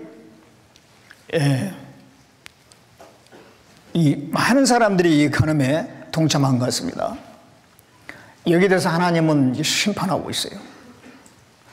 이 간음이라고 하는 것에 대해서 하나님은 굉장히 엄중하게 말씀합니다. 이 간음이라는 건 뭐냐면은 이 정상적인 결혼 범위를 넘어선 성적인 행위, 그 모든 게 간음입니다. 아직 결혼하지 않는 미혼 남녀들이 어떤 잠자리를 같이 하는 거, 그것도 간음이죠. 또 결혼을 한 사람이 자기 배우자 말고 다른 남자, 여자와 관계를 맺는 거, 그것도 간음입니다. 이 성행위라고 하는 거는 하나님께서 이 부부에게만 한정을 하고 있어요. 오로지 부부에게만 한정하고 있습니다. 남녀라고 해서 다 할 수 있는 게 아니에요. 거기서 범위에 넘어가는 거는 죄가 되는 거예요. 오늘날에 세상은 많이 문란해졌습니다. 부부 아닌 사람들이 잠자리를 같이 하는 경우가 많습니다. 이 청년 남녀들이 아직 결혼하지 않았는데 두 사람이 이기성교제 하는 가운데 결국은 성관계까지 가는 경우 요즘에는 많이 흔해졌잖아요. 정조를 지킨다, 그런 관념도 많이 희박해졌어요. 대학생들을 상대로 해가지고 설문조사를 했는데 결혼 전에 순결을 지켜야 되느냐, 그렇게 해야 된다라고 말한 사람은 25%밖에 안 됩니다. 75%는 상관없다는 거예요. 여기 보시면요, 대학생 혼전 성관계 가능성 그래가지고 결혼할 사이라면은 가능하다 28%, 서로 사랑하는 사이라면은 가능하다 42%, 5%는요 한 번 만나고도 가능하다요.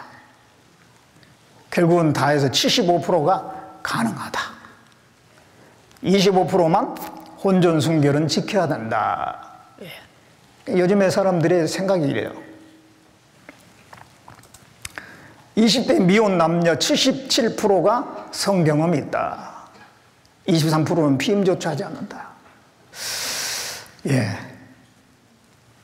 지금 우리 시대의 이제 실태입니다. 예. 하나님은 뭐라고 말씀하실까요? 히브리서 13장 봅니다.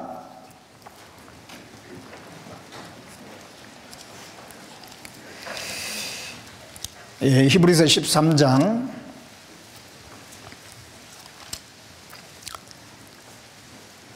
4절을 보겠습니다. 4절에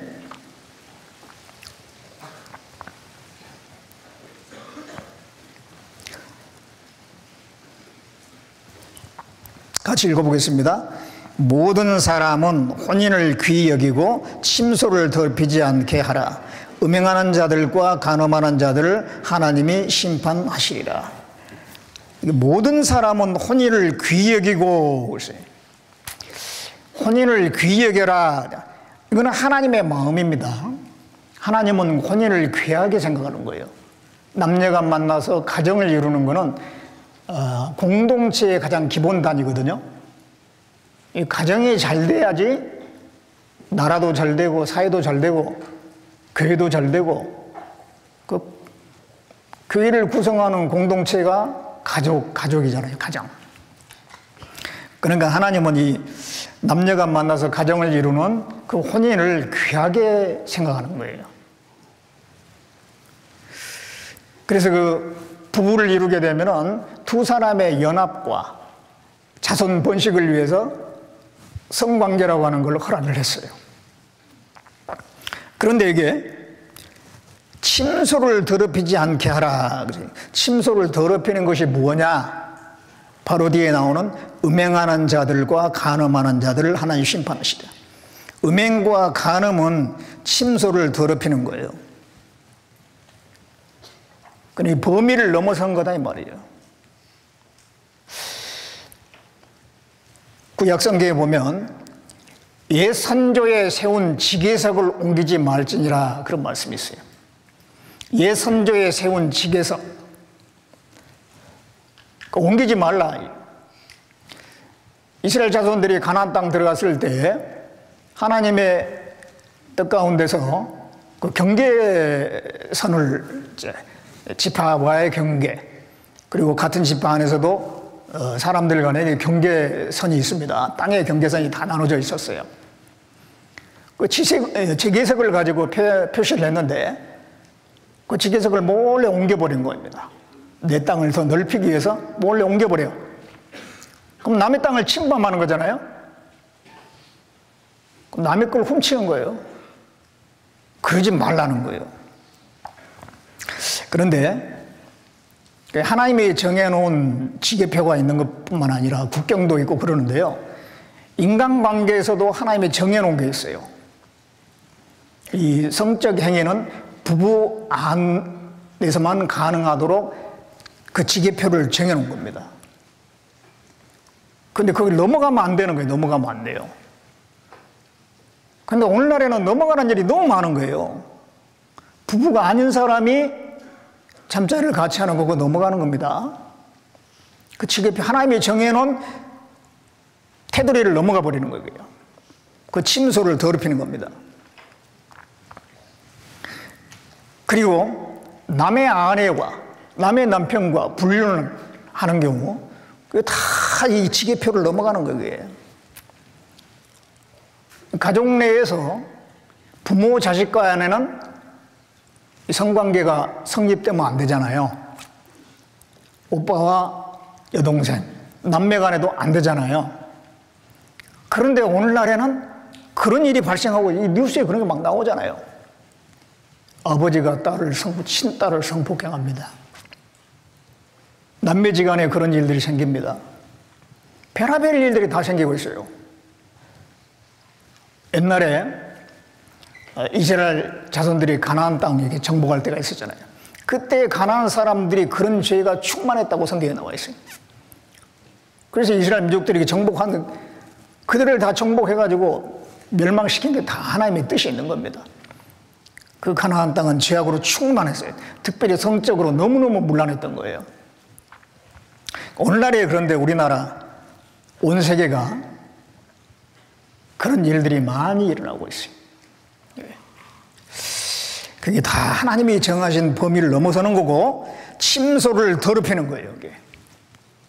음행하는 자와 간음하는 자를 하나님이 심판하시리라.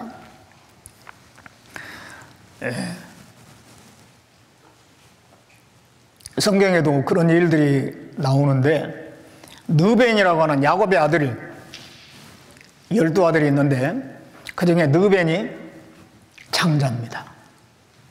근데 그 느벤이 야곱의 자기 아버지의 아내잖아요. 네 아내가 있었는데 레아, 라헬, 실바, 비라. 근데 그 비라가 좀 나이가 어렸던 것 같아요. 느벤하고 느벤보다는 더 나이가 많을 수가 있는데 나이 차이가 별로 안 났는지 두 사람이 간통을 했죠. 그래서 그 느벤은 결국은 장자로서의 자격을 상실하게 됩니다. 결국 요셉에게 장자권이 넘어가요. 또 신앙적인 축복의 장자권은 유다에게 넘어가 버리고 요셉이 다 뺏겨버렸어요. 느벤은 다 뺏겨버렸어요. 하나님께서 심판하신 거예요. 자, 고린도전서 6장을 보겠습니다. 고린도전서 6장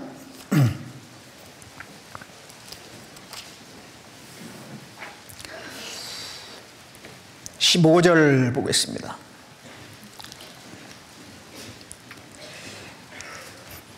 너희 몸이 그리스도의 지체인 줄 알지 못하느냐? 내가 그리스도의 지체를 가지고 장기의 지체를 만들겠느냐? 결코 그럴 수 없느니라. 장기와 합하는 자는 저와 한 몸인 줄 알지 못하느냐. 일러스되 둘이 한 육체가 된다 하셨나니 주와 합하는 자는 한 영이니라. 음행을 피하라. 사람이 범하는 죄마다 몸 밖에 있거니와 음행하는 자는 자기 몸에 죄를 범하느니라. 너희 몸은 너희가 하나님께로부터 받은 바 너희 가운데 계신 성령의 죄인 줄 알지 못하느냐? 예. 너희 몸이 그리스도의 지체다. 구원받고 나면 성령이 내 안에 계시기 때문에 이 몸이 그리스도의 지체예요. 깨끗하게 잘 우리가 보존을 해야 되죠. 그런데 음행을 하게 되면 18절에 보면 음행을 피하라. 사람이 범하는 죄마다 몸 밖에 있거니와 음행하는 자기 몸에게 죄를 범한다. 음행하는 것은 자기 몸을 더럽히는 겁니다. 그 몸에 습관이 배이게 만드는 거예요.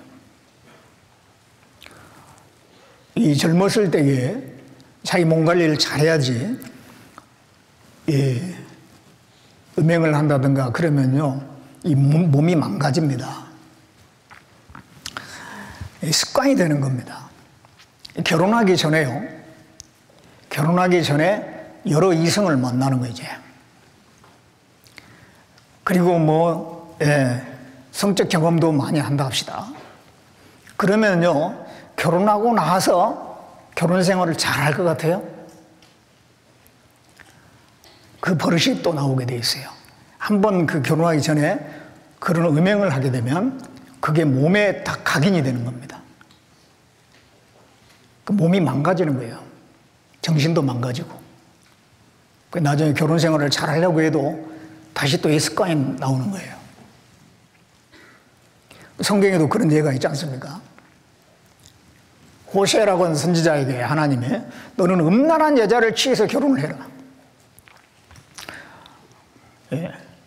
하나님의 뜻을 나타내기 위해서 일부러 그런 거예요. 호세아는 자기 자신의 인생을 그냥 하나님의 말씀을 따라 희생을 한 겁니다. 그래서 음란한 여자를 취했어요. 그 사람이 고멜이죠, 고멜. 음란한 여자니까 결혼하기 전에 이 남자, 저 남자 만나고 그랬던 것 같습니다. 그래서 이제 결혼을 했습니다. 호세아하고 사이에 4자녀가 태어났어요. 4자녀가 태어났는데 그럼에도 옛 습관이 다시 올라온 겁니다. 그래가지고 딴 남자에게 가버렸어요.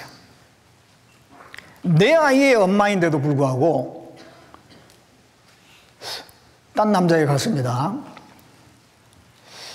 그게 결혼하기 전에 했던 습관이 몸에 딱 배어 있는 거예요. 그렇기 때문에 우리가 이 결혼하기까지 자기 몸 관리를 잘한 거 너무도 중요합니다. 그래서 음행하는 자는 자기 몸에게 죄를 범하느니라. 너희 몸은 너희가 하나님께로부터 받은 바 너희 가운데 계신 성령의 전인 줄 알지 못하느냐. 우리 몸은 성령의 전인 거예요. 성령이 내 안에 내 몸을 통해서 역사하시는 거예요. 그러면 이 죄로부터 우리 자신을 지켜야 합니다. 특별히 간음하는 죄. 예. 음행하는 거 이름도 부르지 말라고 했어요. 이게 이 말씀 한번 보겠습니다. 음행과 온갖 더러운 것과 탐욕은 너희 중에서 그 이름이라도 부르지 말라. 이는 성도의 마땅한 바니라. 예, 그런 것들을 아예 멀리 해야 됩니다. 그리고 또 이 세상을 사랑하는 그리스도인들이요, 이 세상을 사랑하고 마음이 세상에 뺏기는 것도 음행이라고 했어요. 영적인 간음입니다. 야고보서 4장에 그런 말씀이 있죠. 간음하는 여자들이여 세상과 벗던 것이 하나님의 원수인 것을 알지 못하느냐? 예. 간음하는 여자들이여. 그건 그리스도인을 이야기합니다. 그리스도인들은 하나님만을 사랑하고 하나님 우리의 남편이잖아요. 하나님께만 마음을 드려야 되는데 이 세상을 사랑하고 세상의 마음 뺏기고 그러면은 그것이 간음, 영적인 간음이라는 거예요. 요한일서 2장 15절 말씀에 이 세상이나 세상에 있는 걸 사랑하지 말라. 누구든지 세상을 사랑하면 아버지의 사랑이 그 속에 있지 아니하니라. 세상을 사랑하면 아버지의 사랑이 그 속에 있지 않다. 하나님은 항상 우리를 사랑하시지만 내가 세상을 사랑하잖아요. 그러면 하나님의 사랑이 내 마음속에 감동이 없는 거예요. 하나님, 나에 대한 하나님의 사랑은 변함이 없어요. 근데 내가 세상을 사랑하면 그 속에 아버지의 사랑이 없다는 것은 하나님의 그 사랑이 내 마음에 감동되지 않는 겁니다. 그래서 세상을 사랑하면서 동시에 하나님과의 사랑의 관계도 잘 유지되고 이건 안 되는 겁니다. 빛과 어둠이 어찌 함께 하겠습니까? 세상에 있는 것들은, 모든 것들은 육신의 정욕과 안목의 정욕과 이생의 자랑이니 이러한 것들은 아버지께로부터 온 것이 아니고 세상으로 쫓아온 것이라고 했습니다. 이 세상의 것들은 되게 육신의 정욕, 안목의 정욕, 이생의 자랑. 예. 육신을 만족시키려고 하는 것들, 안목의 정욕, 이 눈으로 보고 좋은 것들. 요즘에 참 각종 영상들이 얼마나 많습니까? 참 영상이 너무 많아요. 그거 다 뭐 안 보고 그냥 눈 감고 살 수는 없죠. 골라서 봐야 돼, 골라서. 잘 골라서 봐야 돼. 내게 해가 되겠다 싶으면은요, 눈을 감아야 돼요. 돌려야 됩니다.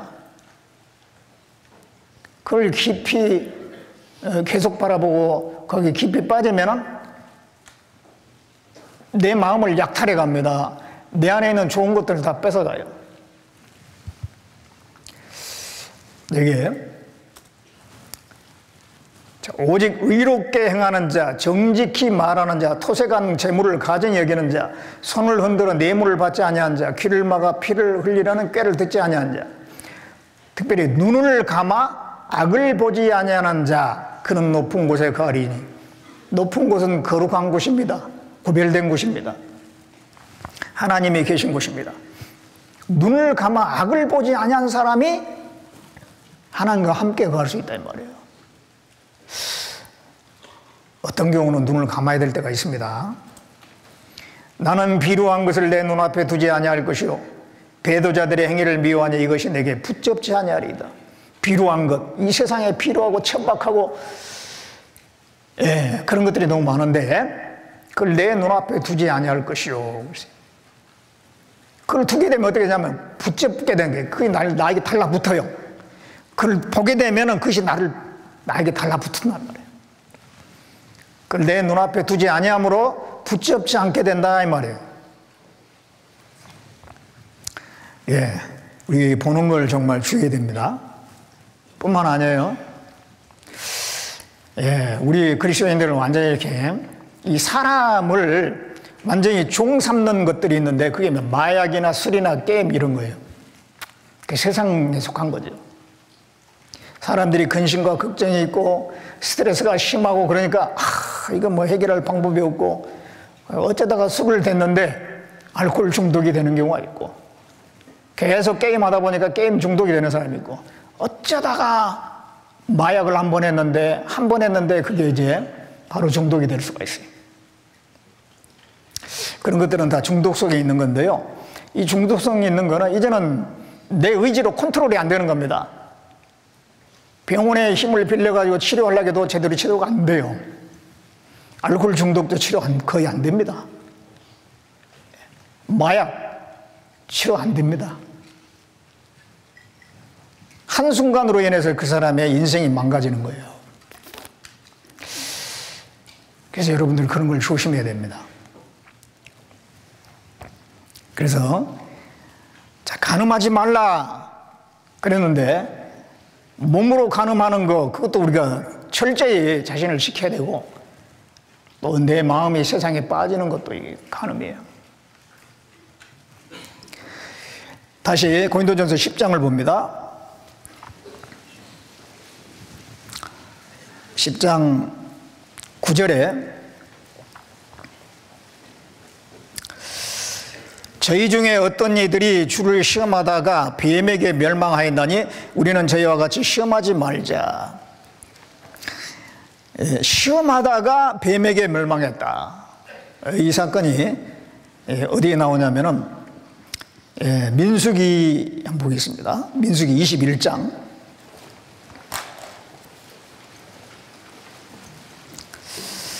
예, 민수기 21장.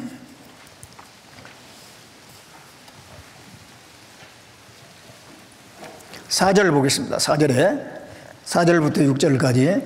백성이 호르산에서 진행하여 홍해 길로 쫓아 에돔 땅을 둘러 행하려 하였다가 길로 인하여 백성의 마음이 상하니라. 백성이 하나님과 모세를 향하여 원망하되 어찌하여 우리를 애굽에서 인도하여 올려서 이 광야에서 죽게 하는고.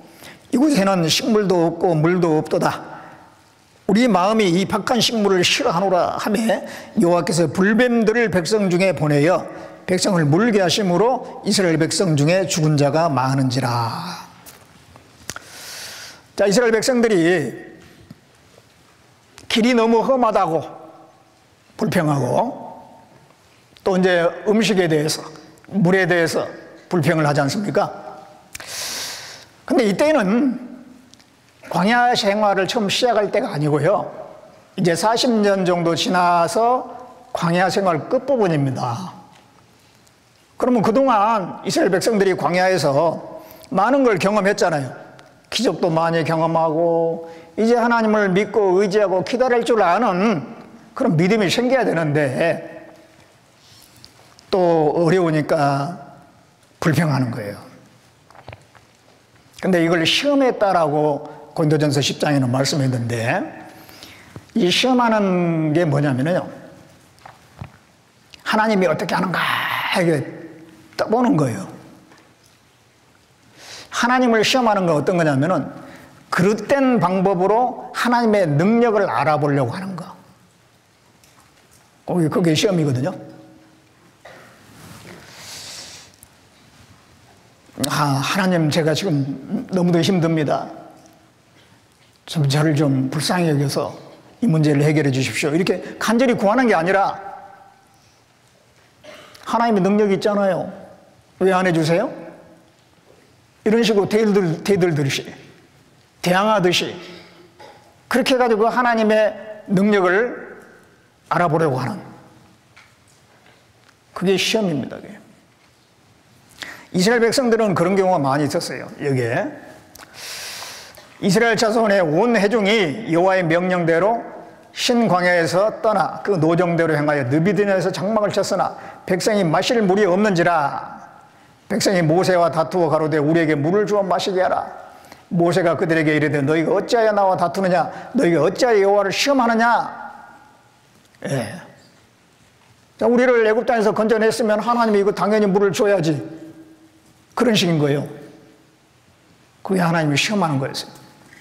저희가 탐욕대로 식물을 구하여 그 심중에 하나님을 시험하였으며 나의 영광과 애굽과 광야에서 행한 나의 이적을 보고도 이같이 10번이나 나를 시험하고 내 목소리를 정종치 아니한 그 사람들. 그러니까 하나님의 능력을 봤으면은 그동안 많은 기적을 봤으면 하나님 앞에 이제 마음을 낮춰야 되잖아요. 그래서 어려운 상황이 생기면은 다 이렇게 하나님께 기도하며 의지하며 기다리며 그렇게 해야 되는데 그러지 않고 여전히 그 마음이 교만했던 거예요. 하나님을 떠보는 거예요. 불경죄입니다. 불경죄. 오늘날 그리스도인 같으면은 자기 욕심대로 성경에 이방 결혼하지 말라고 되어 있잖아요. 이방인과 결혼하지 말라고 분명히 말씀했습니다. 그런데 자기가 하고 싶으니까 이방 결혼을 했어요. 하면서 뭐라고 하냐면은 뭐 하나님께서 징계하는지 한번 보죠 뭐. 이게 하나님 시험하는 거예요. 하나님 떠보는 거잖아요. 이게. 교제를 떠나지 말라고 성경에 말씀하고 있잖아요. 그런데 교제를 떠나면서 뭐 하나님께서 어떻게 징계하는지 보죠 뭐. 하나님 시험하는 거예요. 고난이 오고 어려움이 오면 겸손히 하나님께 다 기도하면서 기다리고 그런 게 아니라 하나님 자녀인데 왜 이렇게 어려움을 주셔요? 이러면 안 되는 거 아닙니까? 그런 식으로 하나님께 대드는 거. 그게 이게 시험하는 겁니다. 그건 하나님에 대한 불경죄예요. 교만입니다. 교만이요. 예. 그 마태복음 4장에 보면 마귀가 예수님을 시험하잖아요. 한 번은 예수님을 성전 꼭대기에다 올려놓고 여기서 뛰어내려라. 시편 90편에 91편에 기록하기를 하나님이 그 사자를 보내서 너를 받들어서 팔이 돌에 부딪히지 않게 하시리라 했지 않느냐. 뛰어내려라. 그랬을 때 예수님께서 주 너의 하나님을 시험치 말라 그랬어요. 마귀는 그 말씀 가지고 그 말씀이 이렇게 돼 있으니까 한번 해봐. 그게 시험하는 거거든요. 말씀 가지고 그렇게 하는지 안 하는지 떠보는 거. 그 말씀은 그렇게 시험하라고 주신 말씀이 아니에요. 정말 하나님을 사랑하는 사람은 심지어 그런 상황에서도 하나님이 지켜주신다라고 하는 그런 약속의 말씀이지 그 말씀 가지고 한번 시험해봐. 그런 뜻이 아니거든요. 마귀는 그리스도인들의 마음을 부추깁니다. 하나님을 향해서 자꾸 따져 묻게 만드는 거예요. 하나님 마치 무슨 모순이 있는 것처럼, 하나님 뭔가 잘못이 있는 것처럼 그렇게 자꾸 생각하게끔 만듭니다. 거기에 말려들면 안 되는 거예요. 여러분들은 젊은데요, 젊은 시절에 생각도 많고 여러 가지 떠오르는 생각이 많아요. 그러다 보면 하나님께 대한 그런 불만과 경외하는 것이 아니라 불경죄, 그런 생각을 붙들 수가 있어요. 이게 교만한 겁니다. 우리 자신을 잘 이렇게 굴복을 시켜야 돼요, 하나님 앞에. 주 너의 하나님을 시험치 말라 그러잖아요. 그 다음에 다시 고린도전서 10장을 봅니다.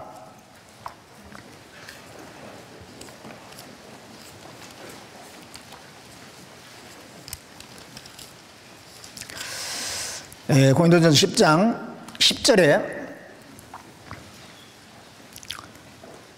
저희 중에 어떤 이들이 원망하다가 멸망시키는 자에게 멸망하였나니 너희는 저희와 같이 원망하지 말라.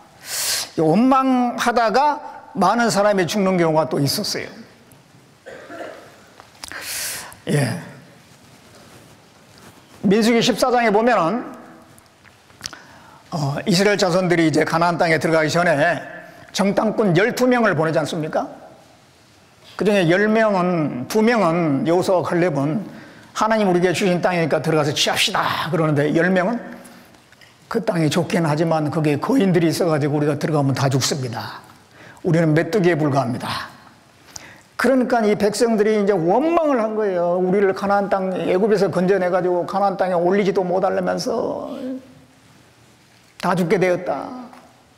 뭐 원망을 했어요. 그래가지고 그때 장정 60만 중에서 2명 제외하고는 다 죽게 되지 않습니까? 그리고 또 민수기 16장에 보면 고라무리가 있어요. 그 고라무리가 또 이제 반역을 하죠. 250명의 족장들과 함께 모세와 아론을 대적을 합니다. 하나님께서 땅을 갈라가지고 고라무리가 다 들어가게 했고 250명 족장들은 불에 태워 주겠어요. 그러고 나니까 또 백성들이 원망을 하는 거예요. 모세 아론을 향해서 너희들 때문에 이 많은 사람이 죽게 된 거야. 그래서 이제 하나님께서 그들에게 또 전염병, 연병을 퍼지게 해가지고 그때 또 14,000명 정도가 죽은 거예요. 그걸 얘기합니다. 원망. 원망하는 것이 또 큰 죄가 되는 거예요. 하나님에 대한 원망이 있고 사람에 대한 원망이 있어요. 하나님을 원망하는 데는 이유가 있습니다. 하나님을 몰라서 그런 거예요. 하나님에 대한 오해 때문에 원망하는 경우가 많아요. 여기 이스라엘 자손들이 원망한 것에 대해서 이게 장막 중에서 원망하여 이르기를 여호와께서 우리를 미워하시는 거로 아모리 족속의 손에 붙여 멸하시려고 우리를 애굽 땅에서 인도하여 내셨도다. 이 하나님에 대한 철저한 오해죠. 하나님은 그들을 애굽 땅에서 건져낸 것은 가나안 땅으로 인도하기 위해서 애굽 땅에서 나오게 한 거죠. 아무리 족속에 손에 붙여서 멸하려고 인도한 게 아니잖아요. 근데 하나님이 이렇게 오해하는 거예요. 거기서 엉망이 나오는 겁니다. 하나님은 항상 선하신 분이고 하나님은 우리의 유익을 위해서 인도하신 분이거든요. 그런데 마치 하나님의 나를 괴롭히는 분인 것처럼 그렇게 생각하면은 거기서부터 원망이 나오죠. 그리고 또 이게 사람이 미련함으로 자기 길을 굳게 하고 마음으로 여호와를 원망하느니라. 미련해가지고 원망하는 경우도 있어요. 하나님 탓이 아닌데 괜히 하나님 탓으로 돌리는 거예요. 제가 청년 때요, 한 30년이 넘었는데 이제 형제님들이 이렇게 간증을 하는데 모임에서 간증하는데 어떤 형제님이 그런 간증을 하더라고요. 자기가 이제 뜨거운 여름에, 그때가 여름이었는데 그 1톤 트럭을 몰고 가다가 그 언덕배기에서 이제 펑크가 났다는 거예요. 펑크가 나가지고 그 이제 펑크를 이제 그 타이어를 교체를 해야 되니까 그 자키라고 하는 걸로 이제 차체를 올려요. 그런 다음에 이제 나사 풀고 교체를 하는데 그때 너무 더운 날에 햇빛은 쨍쨍 쬐고 너무 힘들어가지고요.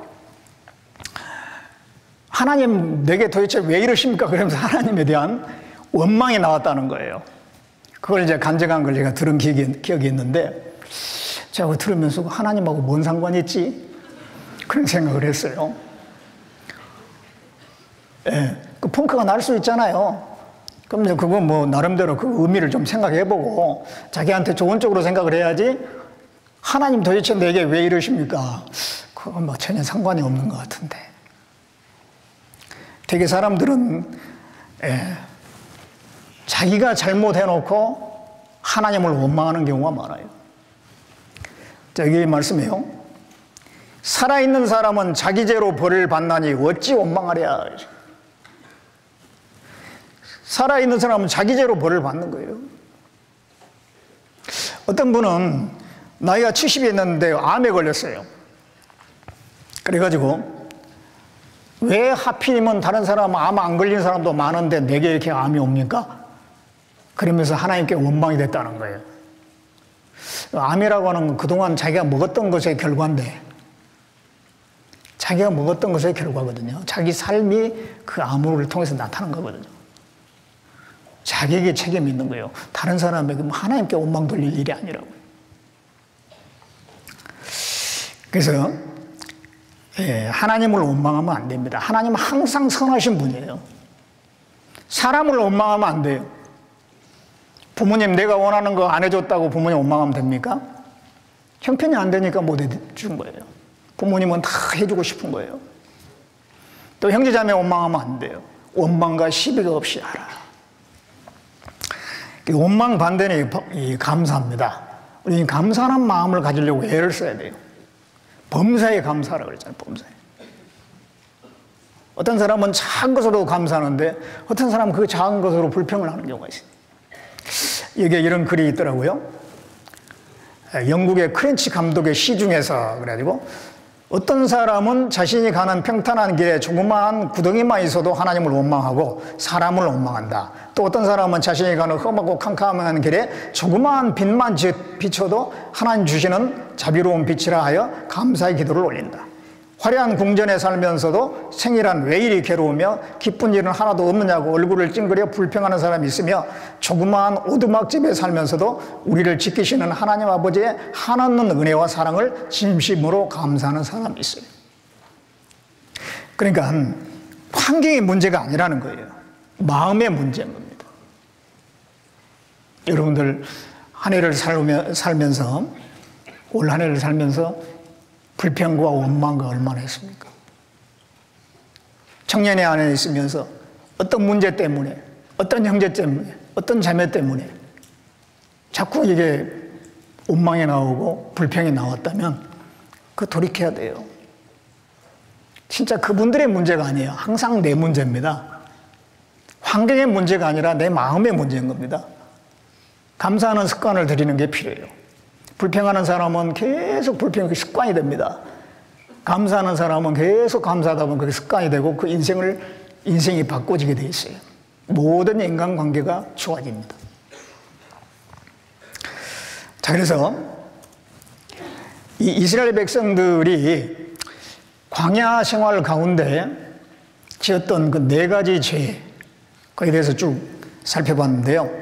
우리에게 얼마든지 그런 일들이 일어날 수가 있어요. 그들은 그런 죄 가운데 있었기 때문에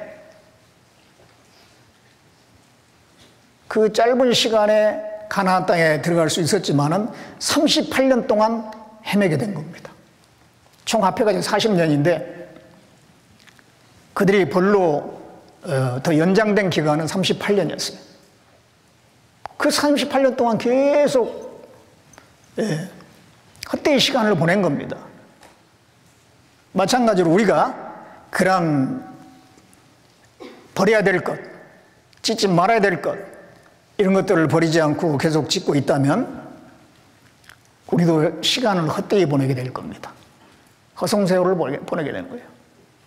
더 주님 앞에 귀하게 쓰임받고 더 하나님의 뜻을 위해서 사용되는 사람이 될 텐데도 그러지 못하는 거예요.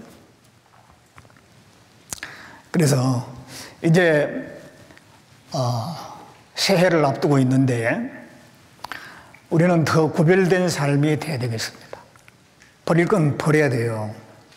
하나님은 깨끗한 사람을 쓰십니다. 디모데후서를 보겠습니다. 디모데후서 2장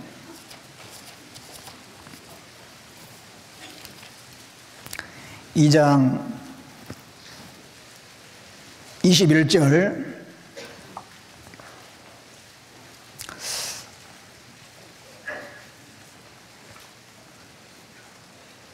같이 읽어보겠습니다. 그러므로 누구든지 이런 것에서 자기를 깨끗하게 하면 귀히 쓰는 그릇이 되어 거룩하고 주인의 쓰심에 합당하며 모든 선한 일에 예비함이 되리라. 이런 것에서 자기를 깨끗하게 하면 귀히 쓰는 그릇이 된다. 하나님 왜 나를 안 써주십니까?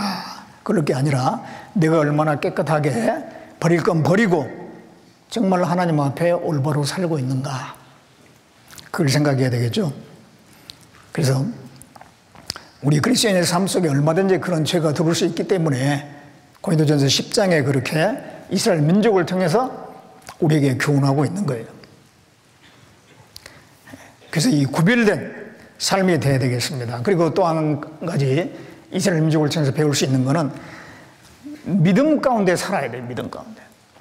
이스라엘 민족들이 광야 생활을 하는 가운데 결국 하나님 책망이 뭐냐면은 저희가 나를 믿지 않아했다. 믿지 않아했다. 하나님을 믿지 않으니까 우상숭배도 하는 겁니다. 그 하나님을 정말 의지하지 않으니까, 믿지 않으니까 그런 간음죄 같은 큰 죄도 짓는 거예요. 하나님을 정말 믿지 않으니까 시험하고 원망하는 거예요. 의인은 믿음으로 말미암아 살리라. 우리는 이 험악한 세상을 살아가는데 무엇이 무기냐 이 말이에요. 무엇이 방패냐 이 말이에요. 하나님에 대한 믿음입니다. 세상을 이기는 이김은 이것이 우리의 믿음이니라 그랬어요. 세상을 이기는 이김은 믿음이에요. 믿음. 하나님을 우리가 온전히 믿는다면 뭐 두려울 게 없어요. 두려울 게 없어요. 걱정할 것도 없고 두려울 것도 없고. 그리고 이제 또 세 번째 배울 거는, 이스라엘 민족을 통해서 배울 거는 우리는 감사하는 삶을 살아야 돼요. 그들은 원망을 했는데요. 감사. 시편 50편 한번 보겠습니다.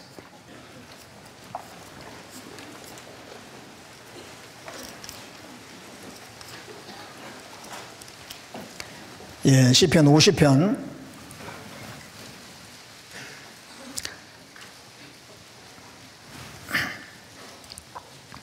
14절 보겠습니다. 14절.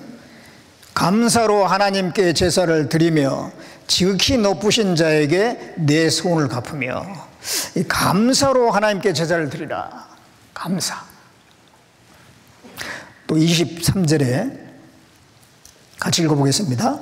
감사로 제사를 드리는 자가 나를 영화롭게 하나니 그 행위를 옳게 하는 자에게 내가 하나님의 구원을 보이리라. 감사로 제사를 드린 자가 하나님을 영원롭게 한다. 하나님 우리에게 좋은 걸 주시는데 자꾸 불평하면 마치 하나님은 나에게 뭔가 주지 않는 것처럼 그런 식으로 생각하는 것이 되는 겁니다. 나에게 충분한 것, 필요한 것 다 주시는데 여호와는 나의 목자시니 내가 부족함이 없도다 그랬잖아요. 사실 하나님이 내게 필요한 거 다 주셔요. 근데 그렇게 감사하지 않는 거는 마치 그렇지 않는 하나님처럼 생각하는 거기 때문에 그건 하나님께 영광이 안 되는 겁니다. 우리가 이 땅에 살아있다는 것은 거기서부터 감사가 시작돼야 돼요. 전도서 11장 8절에 보면 사람이 여러 해를 살면 항상 즐거워할지어다 그랬어요. 사람이 이 땅에 사는 동안에는 기본적인 삶의 태도가 항상 즐거워하라. 하나님이 내게 기회를 주신 거니까요. 구원받을 기회를 줬고 구원받고 나서 또 하나님 위해서 은혜에 보답할 수 있는 그 기회를 줬잖아요. 그러니까 기본적으로 마음에 항상 감사하는 마음, 즐거워하는 마음을 가지고 사는 게 하나님의 뜻이라는 거예요. 이 그리스도인의 특징은 세상에서 구별되는 겁니다. 또 하나는 믿음으로 사는 겁니다. 또 하나는 감사하는 사람이에요. 이 세상 사람들은 맨 불평밖에 없어요. 근데 이 그리스도인들의 특징은 감사하는 겁니다. 감사를 잃어버리면 다 있는 거 잃어버린 거예요. 늘 감사하고 즐거워하는 사람은 사탄이 어떻게 할 수가 없어요. 사탄은 원망과 불평 속에 역사하는 겁니다. 그래서 우리가 이스라엘 그 자손들을 통해서 그러한 교훈을 받았으면 좋겠습니다. 그래서 새해는 우리가 더 구별되고 더 믿음으로 살고 더 감사하며 기뻐하는 그런 삶을 살았으면 좋겠습니다. 네, 기도하겠습니다.